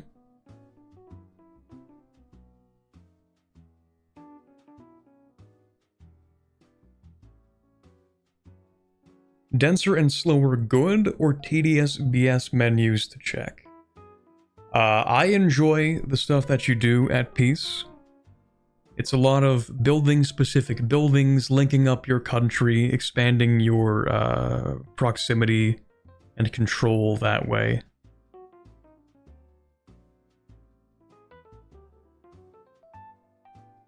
I like the stuff that you do. But I won't lie, there are some moments where I'm just kind of sitting there on speed 5, waiting for some things to finish building, waiting to get money to do things, waiting for some truces to end. But it's not too common. Like, there's usually something you should be doing if you have the money to do it. And if you don't, you could be thinking about, like, going to war with somebody to take their money. Or, like, thinking about what things to spend your money on to get you the most money to, you know, compound your economy. Yeah, it's like actual country management. Like, you have to build buildings and stuff. It's not just like economic buildings either. It's like, oh, maybe I should build temples around here because that'll increase my control. And if I increase my control, I can get more taxes. Or it's like, oh, I should build counting houses because that gives me more nobility power. Sorry, not nobility. It gives you more crown power in a location. More crown power will allow me to reduce the influence of the estates, so I can remove this particular privilege that they have that I don't want them to have.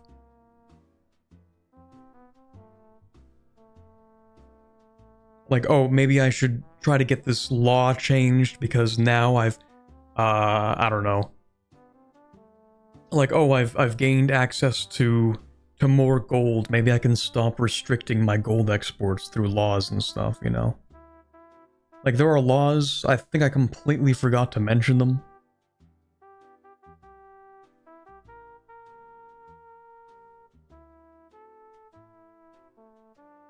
Are pops used separately in buildings in military/navy, or do they overlap? When you raise levies, you raise actual population. And when you raise soldiers, professional soldiers, they generate manpower. And that's the thing that I'm not entirely sure how it works. I'm not sure if manpower is actually produced from employment directly. But I'm pretty sure if your professional soldiers die, I think it does have an impact. I think. I'd have to really double check that one. I know for sure when you raise levies, it like reduces the population immediately. Like you'll get like a, oh, you raise 5,000 levies, the population decreases by 5,000 because now they're in the army. Professional armies I'm not so sure about.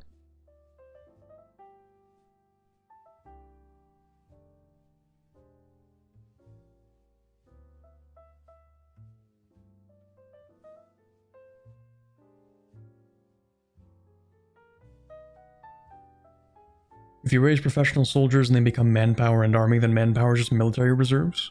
Yes, manpower is pretty much military reserves. The thing is, manpower is generated by buildings, and those buildings are employed by soldier pops.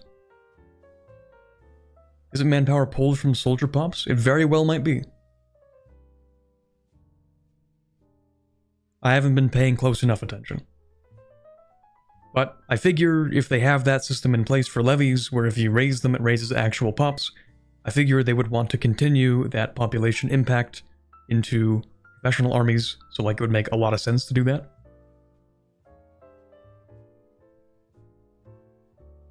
You know what aspects they're setting a focus on right now? I do not.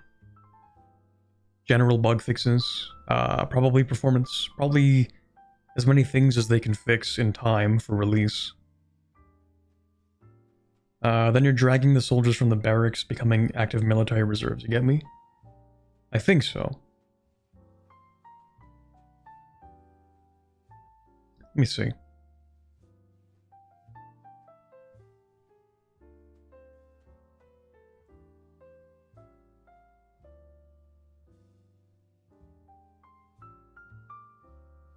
They might... Manpower might not actually be raised from pops. It might not be. I think if professional soldiers die, they might kill off actual soldier pops. I think soldiers don't, like, convert into manpower each month. Honestly, I don't know. I'm not even willing to make a solid statement on that. I don't know.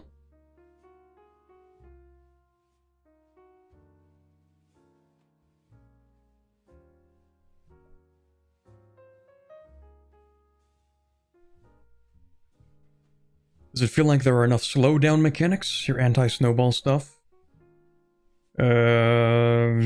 Yes? Yeah, for the most part. Yeah, for the most part.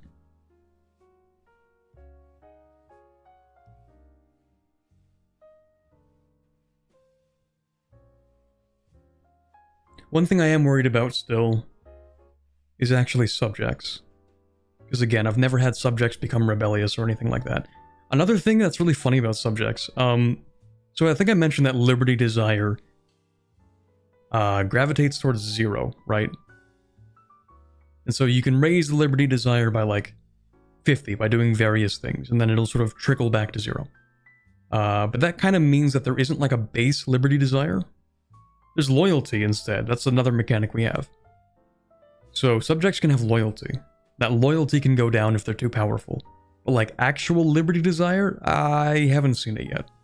And so I'm worried that it might be too easy to build like a ton of subjects and have like really big ones too.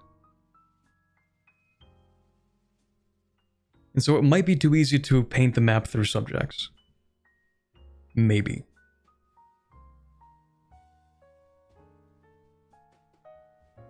What's the flavor like? Is it as bad as release date Vic 3? There's quite a bit of flavor, but I think it depends on the countries you're playing. You'll have a lot of regional flavor as well, not just country-based. But you have, I'd say, sort of like the basics at least, the things you'd expect to see. You know, you've got like the 100 Years' War, it's in there. You have like events that are also for specific situations.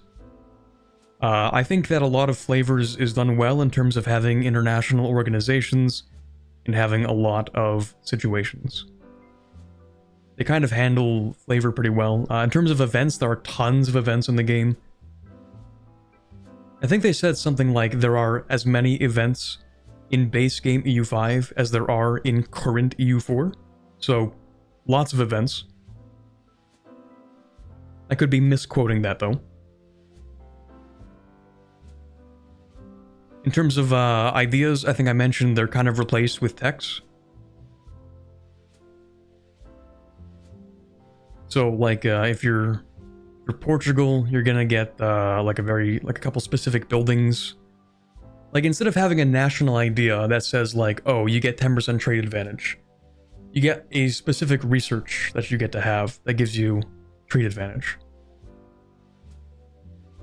So you have national ideas, but they're researched rather than gained through idea groups. We do have like a kind of stand-in for idea groups in a sense, sort of. Where at the beginning of each age, you get to pick your focus for that age, and that gives you like specific texts based on what you picked. So that's cool, I guess. Will the game be micro hell or acceptable? It depends a lot on your tolerance for micro. I find it acceptable. It also depends on how much you automate. You want less micro? Automate more systems. You want more micro? Turn off all the automation. I like automating production methods, trade, and RGOs. Everything else I like to handle myself.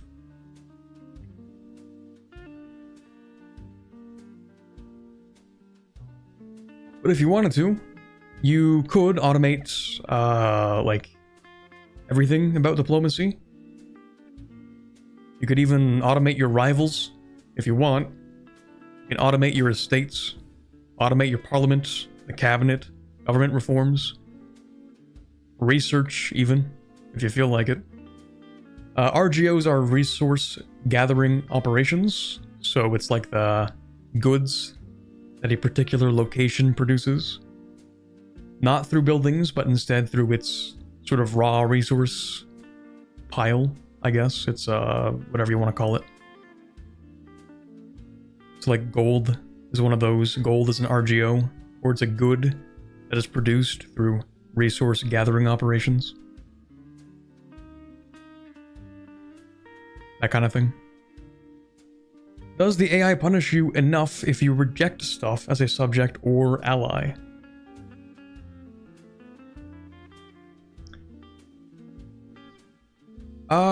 Kind of. I think I actually had a weird bug involving that, now that I think about it. Or maybe it's intended. I don't think it is.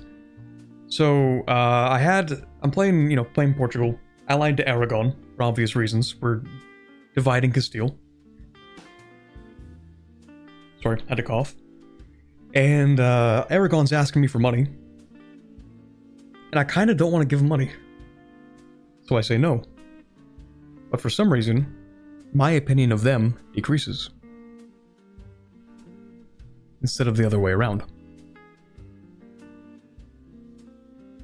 And it's kind of weird.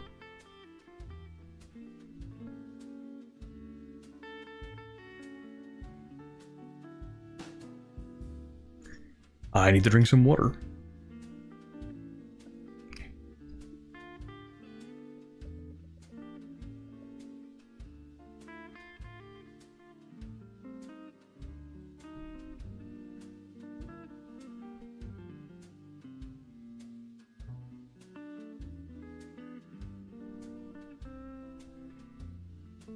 Friends repeatedly asking for money is annoying, that's true.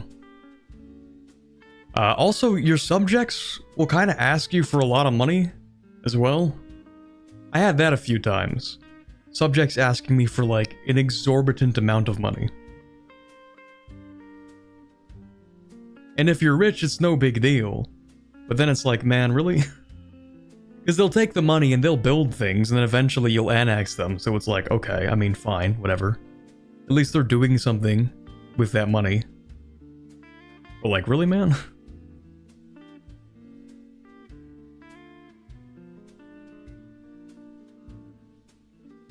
How is the passage to India versus colonizing the Americas? Great question. I don't actually know how you're supposed to reach India. I don't know how. It's a lot easier to explore the Americas and do stuff in the Americas than to try and reach India. And that has to do with exploration range. Because exploration range is extended by having colonies. However, actually colonizing in Africa is exceedingly difficult. There's a little thing, I don't know if you've heard of it, it's called malaria. Kinda makes it hard to colonize anywhere in Africa. But you really want to expand your colonial network, I guess. You need to have some locations to be able to explore. Now, maybe there's a way to ask for like naval access and maybe that'll let you explore more. I just haven't really figured it out yet. Do colonies fail? They less fail and more stall. So they kind of fail when they've stalled out. Like, I can sit there and try to colonize the Canaries for like 30 years, and eventually you'll have a point where you're bringing in people, and then the same number of people die that month. So you're not really making any progress, and you're just kind of wasting money at that point. And you have trading ports from the AI. You can build trading outposts. But I haven't figured out a way to, like, extend my colonial range through that kind of manner. Or my exploration, whatever it's called.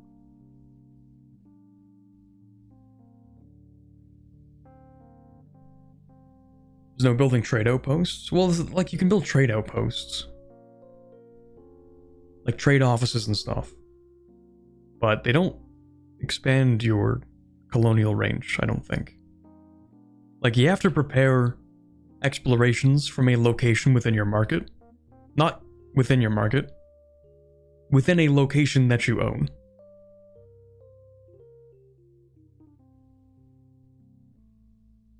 And so, it kind of involves you having to own a location. And colonizing is kind of tough in Africa. And they typically don't sell you provinces. So, I'm at the point where I don't know how it's supposed to work. Colony doesn't just disappear like Roanoke. No, not really.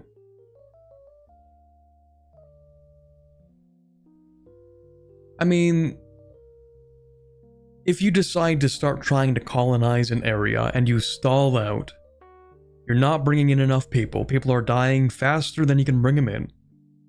Or as quickly as you can bring them in. You might decide to abandon that colony because it's not economically viable. You're just throwing money at it and it's going nowhere. So you might just decide, screw it. I'm gonna stop trying to colonize this area. Clearly it's not working. That's when it fails. When you decide to pull out of that colony and you're just not going to waste your time there anymore. That's when your colonies fail, in a sense. When you say location that you own, does it apply to colonial nations? Yes.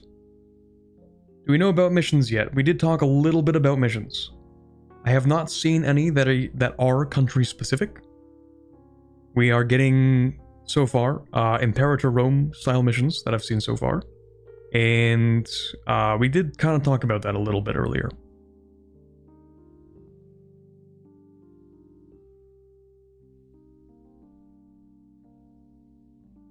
So yeah, I'm kind of at an impasse with exploration. I don't know what the idea is behind being able to explore around the coast of Africa and go to Asia and stuff. Like, I feel like it should be doable relatively early in the game, but I've not had it happen. Can you play as a colony? Yes. Well, it's kind of interesting. When you colonize a location, you get the choice to release it as a colonial nation. And you can play as it. There's a different button for that. But once you create a colonial nation, I don't know if you can just swap to it. Like, maybe? Can you do that? I don't know.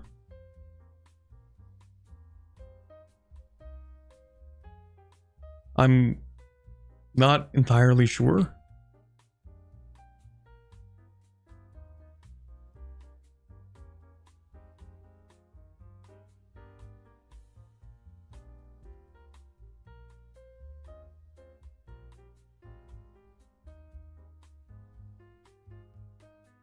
I also need to check, maybe I got a text or something. No, I didn't, never mind.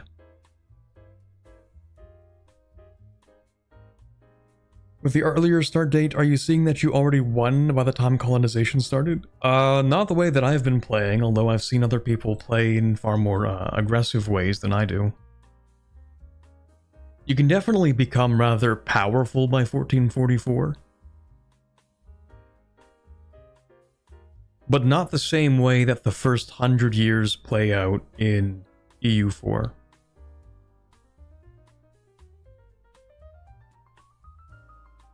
Although, that might just be more of an indictment on my skill as a player than on the game mechanics. So I don't know. It seems to be slower pacing. That's how it feels. If you want to play the game in a way that feels natural, at least the way it felt to me to play it naturally, it's going to be slower. But I don't think you have to play it slower in that way.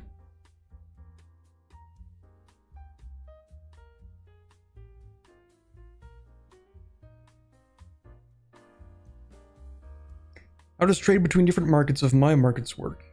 How do you get the spices to Europe, or how do I profit from said spices in India, for example? Good question. So, you have trade range. You have trade range, and you also have trade range usage over sea. That's that's a stat, so you can make your trade overseas more efficient.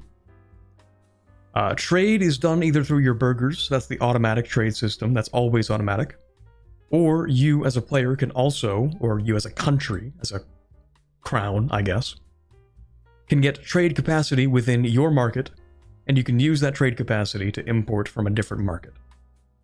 If it's within your trade range, that is. So, if you want to trade with Asia, you might have to do it in such a way where trade sort of links across multiple nodes. So maybe you'll colonize the Cape a little bit, right? And if you colonize the Cape, maybe you'll create a little market in the Cape. And when you do that, you can import spices from Asia to the Cape market. And then you can import from the Cape market to your Iberian market.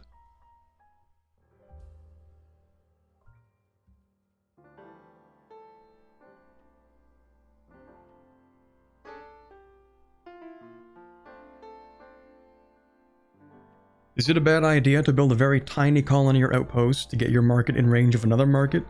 Your market is not very likely to be within range of another market by doing that. Your location is very likely to end up being in that market. So if you're, let's say you're Portugal, you have Goa, right? Goa is not going to be in the Lisbon market. It's going to be in whatever market exists in India there. But you can build buildings in that trade outpost that will give you trade capacity in, say, the Goa market. And with that trade capacity in that market, you can specifically trade things to the Lisbon market if it's within range. Or you can trade it to the Cape market, and from the Cape market it can be traded to Lisbon, if they have range like that.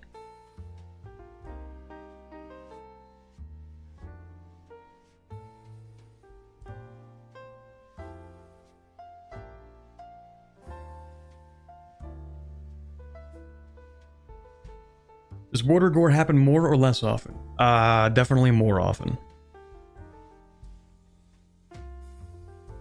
Like, I would go as far as to say, like, aggressively more often.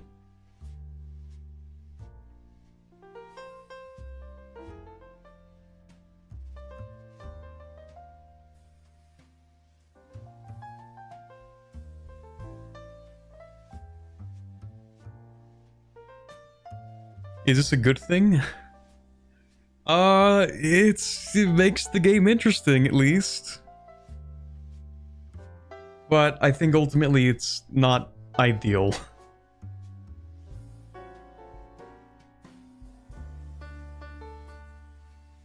You think the border gore is like 16th century type or Hoi 4 Peace Conference? It's definitely 16th century type.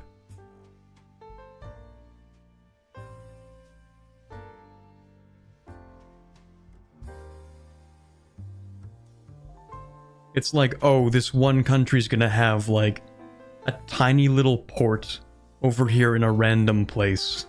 It's that kind. It's like Genoa having that little port next to Constantinople, like that kind of border gore. You know how, like, Historically, Genoa had that little town that was next to Constantinople. It's like that kind, where countries will just own little tiny slivers of different places.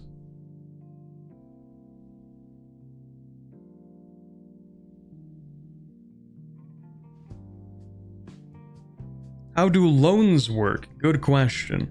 Speaking of questions, I think we're gonna take 3 or 4 more, and then I'm gonna have to end the stream, because it is 6 o'clock for me.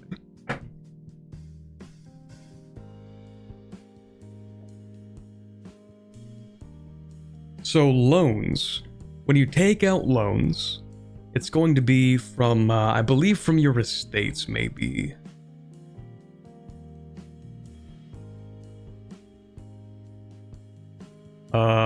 Let me think about that. Might not be the estates. No, it is the estates, yes. You borrow from the estates, and you're gonna have interest on those loans. You're gonna have like 5-year loans. And the interest at the start of the game is kind of significant. I think at the start, the base interest is 10% on a loan. Pretty punishing, you know, that's a lot more than it is in EU4. But you can get texts that will decrease the interest on those loans. But more than that, those loans can actually be purchased by banking countries. They can purchase that debt from your estates, which is interesting for a number of reasons. Because I think that actually expands your loan capacity, maybe? Potentially. I think you can also ask banking countries directly. Once you have a bank in your country, that might be the case, Jorkar. I think so. But banking countries will usually, well, usually in my experience, they will actually purchase your loans and they're going to try to, you know, accrue the interest on it themselves. I think you can also, I think you can create banking countries at a certain point, maybe. There is a tab when you're creating a subject that's like extraterritorial. And I haven't figured out like what countries you can actually create with that. But like it does exist as a tab. So in theory you can create extraterritorial countries at a certain point. So maybe that'll be like a trading company, or maybe that'll be a bank. I don't know. I think you can create banks in your country, maybe, possibly, I don't know.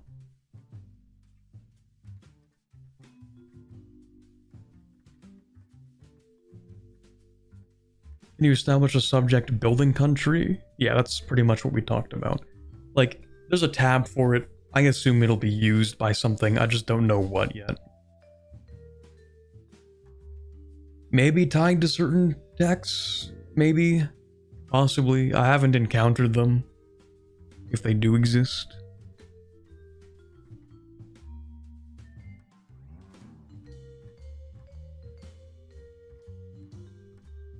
I could spend like a while looking through the tree, but I don't really want to do that right now. Secretly a stream where Corbett plays EU5 without showing chat. Listen, I cannot show you any gameplay. I'm here to answer questions, not break my agreements.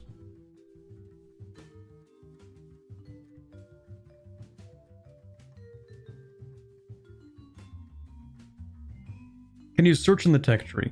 There is a search bar. So far you can search for the names of texts specifically, which is less useful than being able to search for effects. I think I would like that changed, if possible. I would like to be able to look up like, hey, which texts are going to give me more prosperity growth? I'd like to be able to type in prosperity and then, you know, that kind of thing.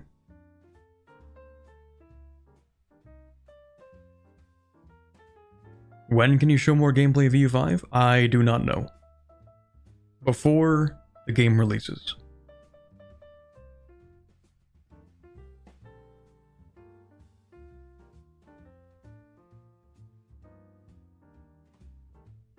Is it possible to buy loans from another country or rival to war deck them if they fail to pay up? Ooh. Ooh, I don't think so, but that would be interesting. Isn't that kind of what a bond is? Isn't that like a government bond? You can sort of buy it off another country. It's not quite the same thing. It's not the same thing as a loan, but that would be interesting. I don't know. I don't think so.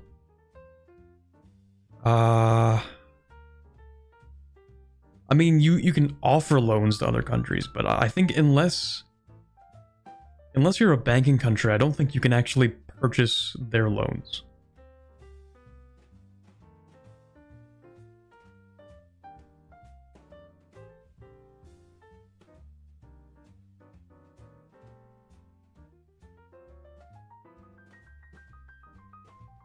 Which do you think should be better and how? Do you think the East Asian market should make more money but provide less manpower than America colonization?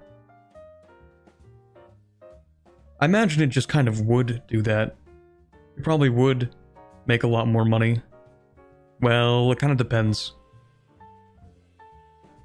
One of the reasons the New World was easier to profit from is, one, it's just kind of like closer to Europe, at least, when we're comparing like trading from Europe to different locations. It's just kind of closer. Easier to establish control over. In Asia, when it comes to trading, you should already be able to make a lot of money just because there's so much over there. Very high population, very large amount of goods being produced, and a lot of stuff that you don't have, and stuff that you can't find in the New World either. So, like, porcelain's one of those things that's really really big in Asia. Silk as well. Actually, you can create fine cloth. I don't know about silk.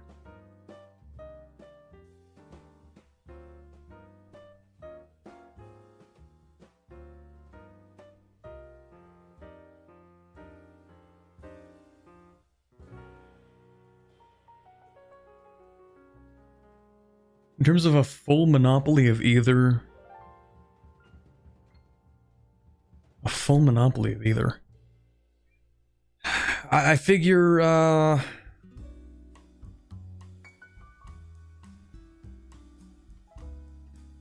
figure you could kind of go either way with it. You could actually get a decent amount of manpower in the form of having subjects in Asia. Maybe.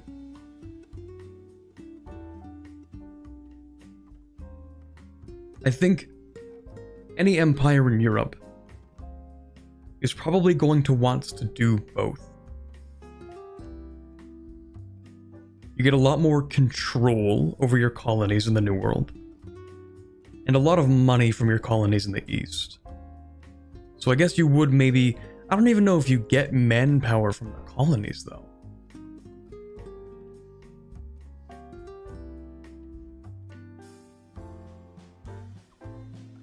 I don't think you do.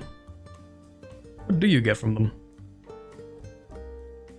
You get, like, taxes. You get taxes from the colonies. Maybe later on there's, like, a colonial recruitment law.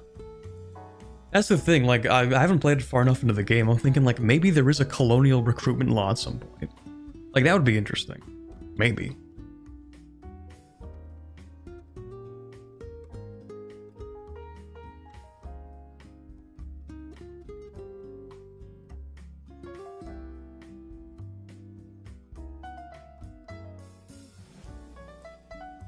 Yeah, I don't know.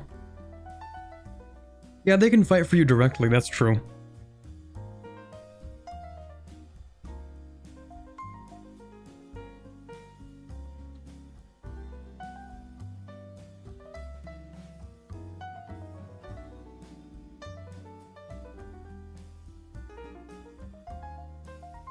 The problem is getting your subjects to actually cross the ocean. I don't know if they'll do that.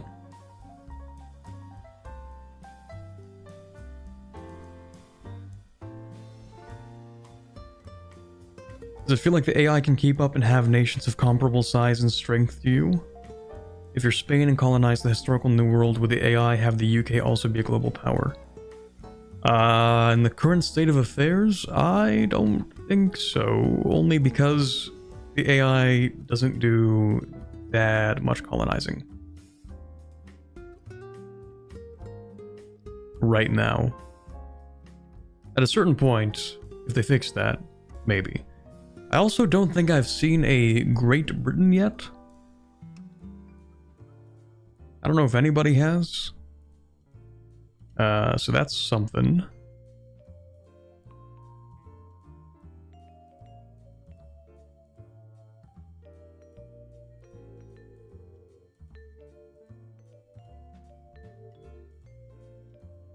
You prefer the mana or the population system? They have their strong points. Also, the population system isn't quite the same as mana. I guess you mean like development versus population? I'm a nerd for simulation, so I kind of like the population system for the, you know, for that reason.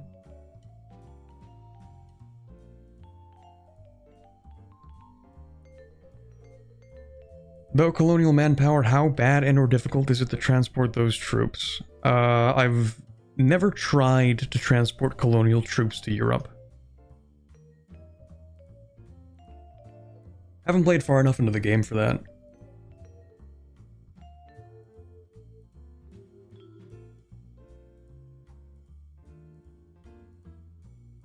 How would you say snowballing and blobbing is handled? It's a lot slower. Well, I look at Europe and see that the Ottomans have taken all of Western Europe. The only frame of reference I have so far is a game of Portugal where in 1516 the Ottomans have not taken Constantinople.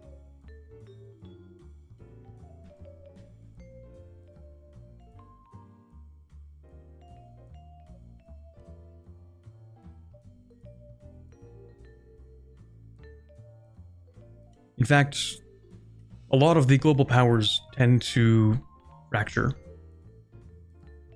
and not be too terribly strong. Is the attrition bad? It's not great. It's best trying to avoid it if you can.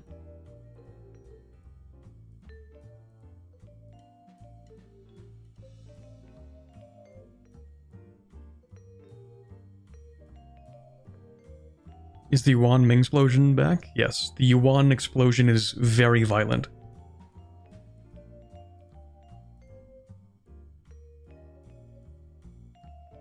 And then, even afterwards, like, I think I've seen twice that Ming reestablishes China. And then I think once it was like Wu or something. But, they don't have the easiest time doing that either. There's like a lot of turmoil in China, pretty consistently, from what I've seen.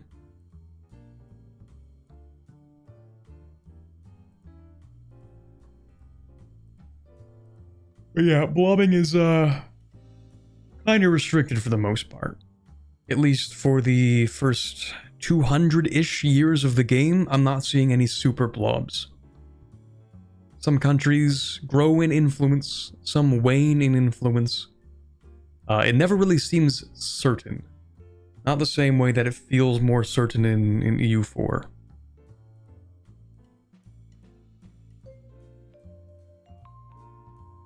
It feels a little more dynamic. Well, a lot more dynamic. It might be a little bit too easy for the player to remain stable. That's a possibility. So you might end up with like a similar situation where in EU4, you know, the player is just kind of stable the whole time. You know, you never really model the collapse of your own empire.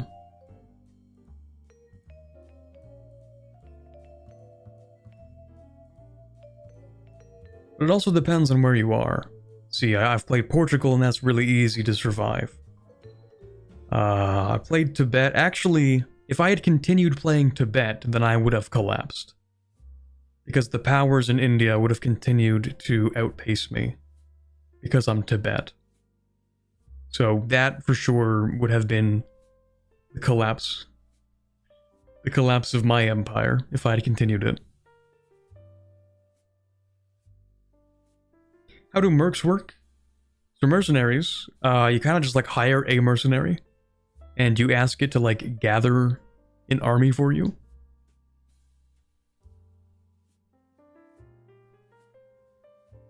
If you have the money. You can also bribe mercenaries. So like if you're at war with somebody and they have mercenaries, I think you can bribe them. And have them work for you instead. Maybe. There's a bribery mechanic, I'm pretty sure. But then you can also like hire a mercenary company. You can also make your own, or rather, instead of hiring a company, you hire a mercenary leader, and that leader can have like a certain number of troops that they can muster, and you can like sort of play around with that to be like, oh, you know, I want you to have a certain number of this, fewer of these troops, more of these troops, that kind of thing. Certain number of like regiments for different things. So mercs are not instant. They have to gather mercenaries. You can hire like a leader to go gather mercenaries for you, and then it creates a mercenary army that you can control.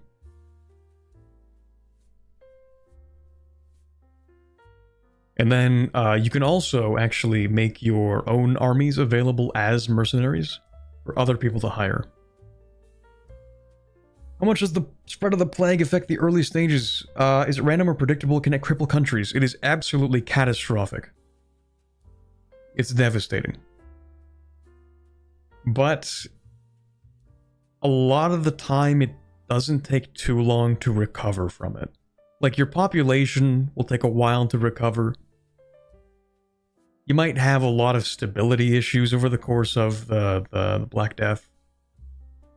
It is relatively predictable if you have the right game rules on. because the Black Death is governed by I think it's two basic game rules. One, which is when it spawns, and two, which is where it spawns. So if you wanted to, you could have like completely random origin and outbreak year. I think it's if you make them random, I think it has to be within like the first part of the game. I don't think you're gonna wait until the end of the game and then have the Black Death. But yeah, you can kind of change it around if you want. But yeah, in the very early game, you're kind of trying to build up your economy to make it more resilient for when the plague comes. Which can mean like building the economy and then building hospitals and then building a treasury, and then it hits and you can build buildings to help reduce the problems, spend more money on stability, stuff like that. Is the plague mechanic quite finished? It feels pretty finished. You could do more, maybe. I've also noticed that there are more frequent plagues of other kinds in the game.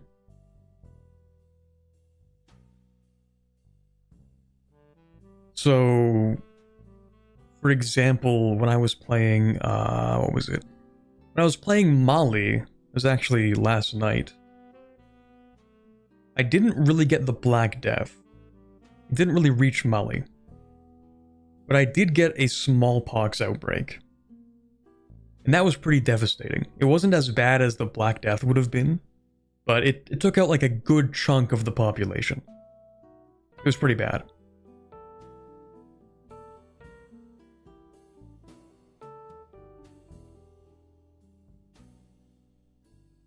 Are there army-based countries such as mercenary companies?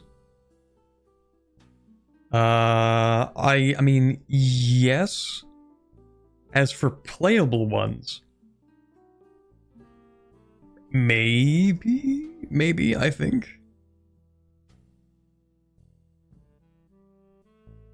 Maybe? I know that, well, I mean, I don't know.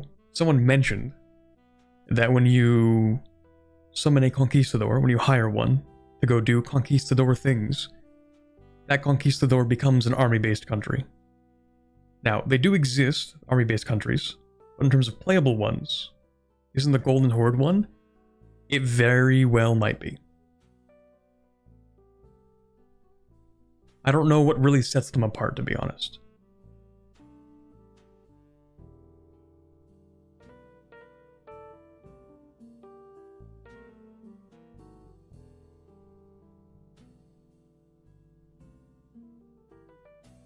Well, I suppose if the armies are destroyed, then the army-based country is destroyed.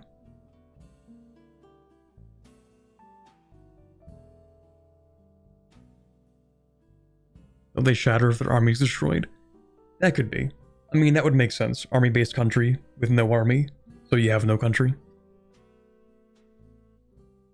Do commoners get a lot more uppity after the Black Plague? They do during the Black Plague, when everything's melting around them and, you know, society's collapsing. They get pretty upset.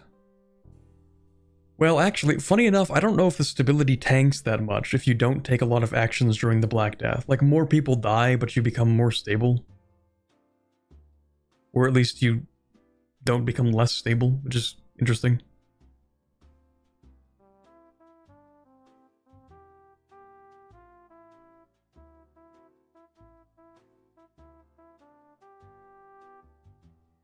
I think all the hordes and all of the night orders are army-based countries, and they should all be playable. Okay, well in that case then, yeah.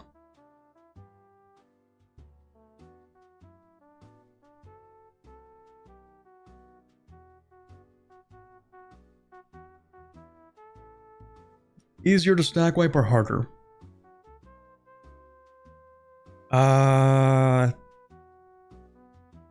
It's a combination.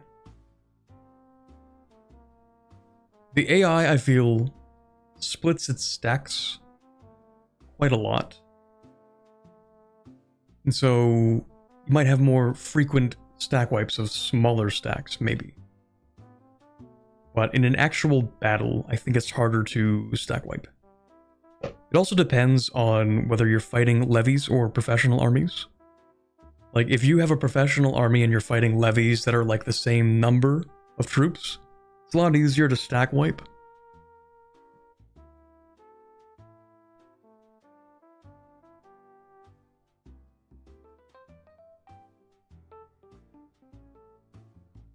How automated is the army?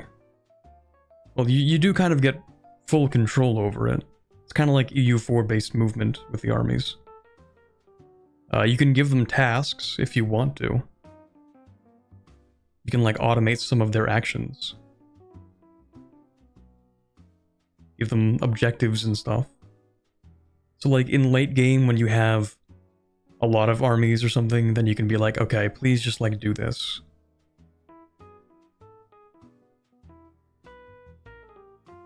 You can have them like chase armies or like defend your territory or like do carpet sieging. Stuff like that. So it's still death stacks. Well, death stacks in the sense where if you try to use death stacks, then they're gonna die. There are a few interesting things. If you have an army that's actually too large, I think you get something called like a frontage penalty. Which I think it makes it harder to move the army around, maybe? I don't remember exactly what it does. If the army's too big, it's gonna have some penalties. Outside of also just like taking up too much supply.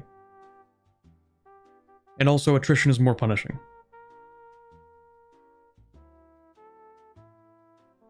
So if you try to death stack, you're gonna take a lot of attrition.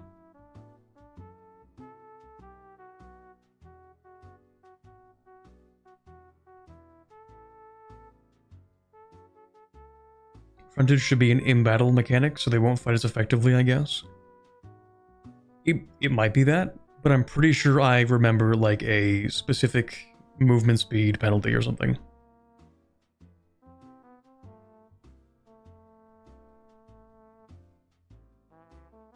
Have you been able to play the late game already? No. Usually I'll get to a point, well, I won't say usually, I'll be specific. I played Portugal up to a point where a bug became too annoying, so I stopped playing it. Played Tibet up to a point where I'm pretty sure I would get steamrolled for the rest of the game, so I stopped playing that. Same with playing in Indonesia. I played a small country, got steamrolled by Majapahit, and then I started a Mali game. And that hasn't gotten too far.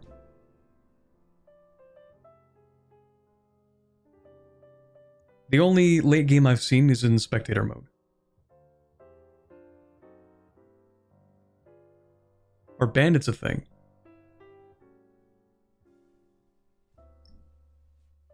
Not in the Imperator sense.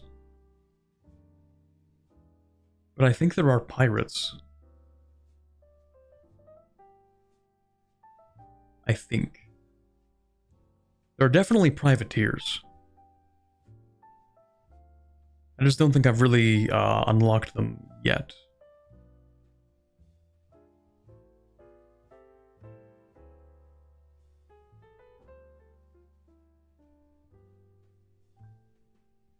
Have you played in the HRE? Playmaker said it's buggy as all hell. I have not played in the HRE.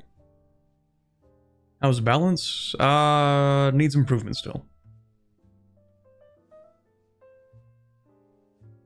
I have a potato PC. Do you think I can still play?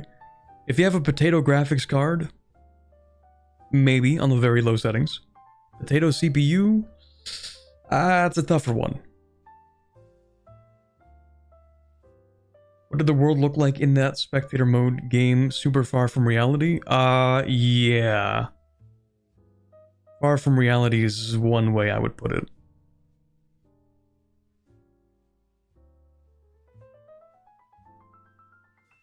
Corbett, can you chat a bit about how the ages flow into each other? Are they sudden like EU4? Okay, I think this might be the last question we take. I think I said I would take like 3 more and then I took 30.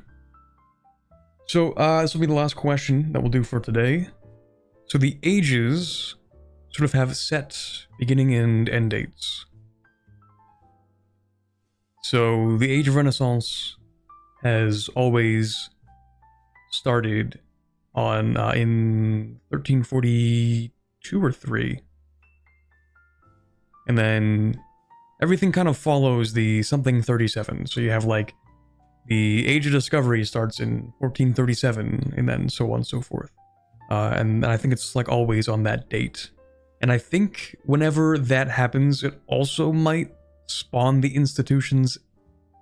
Maybe. I don't know if it spawns all of them or whatnot, but I think when an age begins, it also spawns the institutions, and then they start spreading throughout that age and so on and so forth. Does anything happen in 1444? Nothing crazier than any other year, I don't think.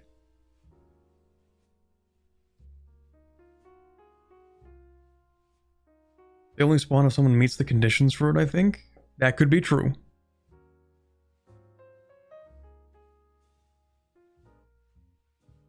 It's just, I'm pretty sure every time the age changes, I've been able to see where it spawns. But that might just be like a coincidence.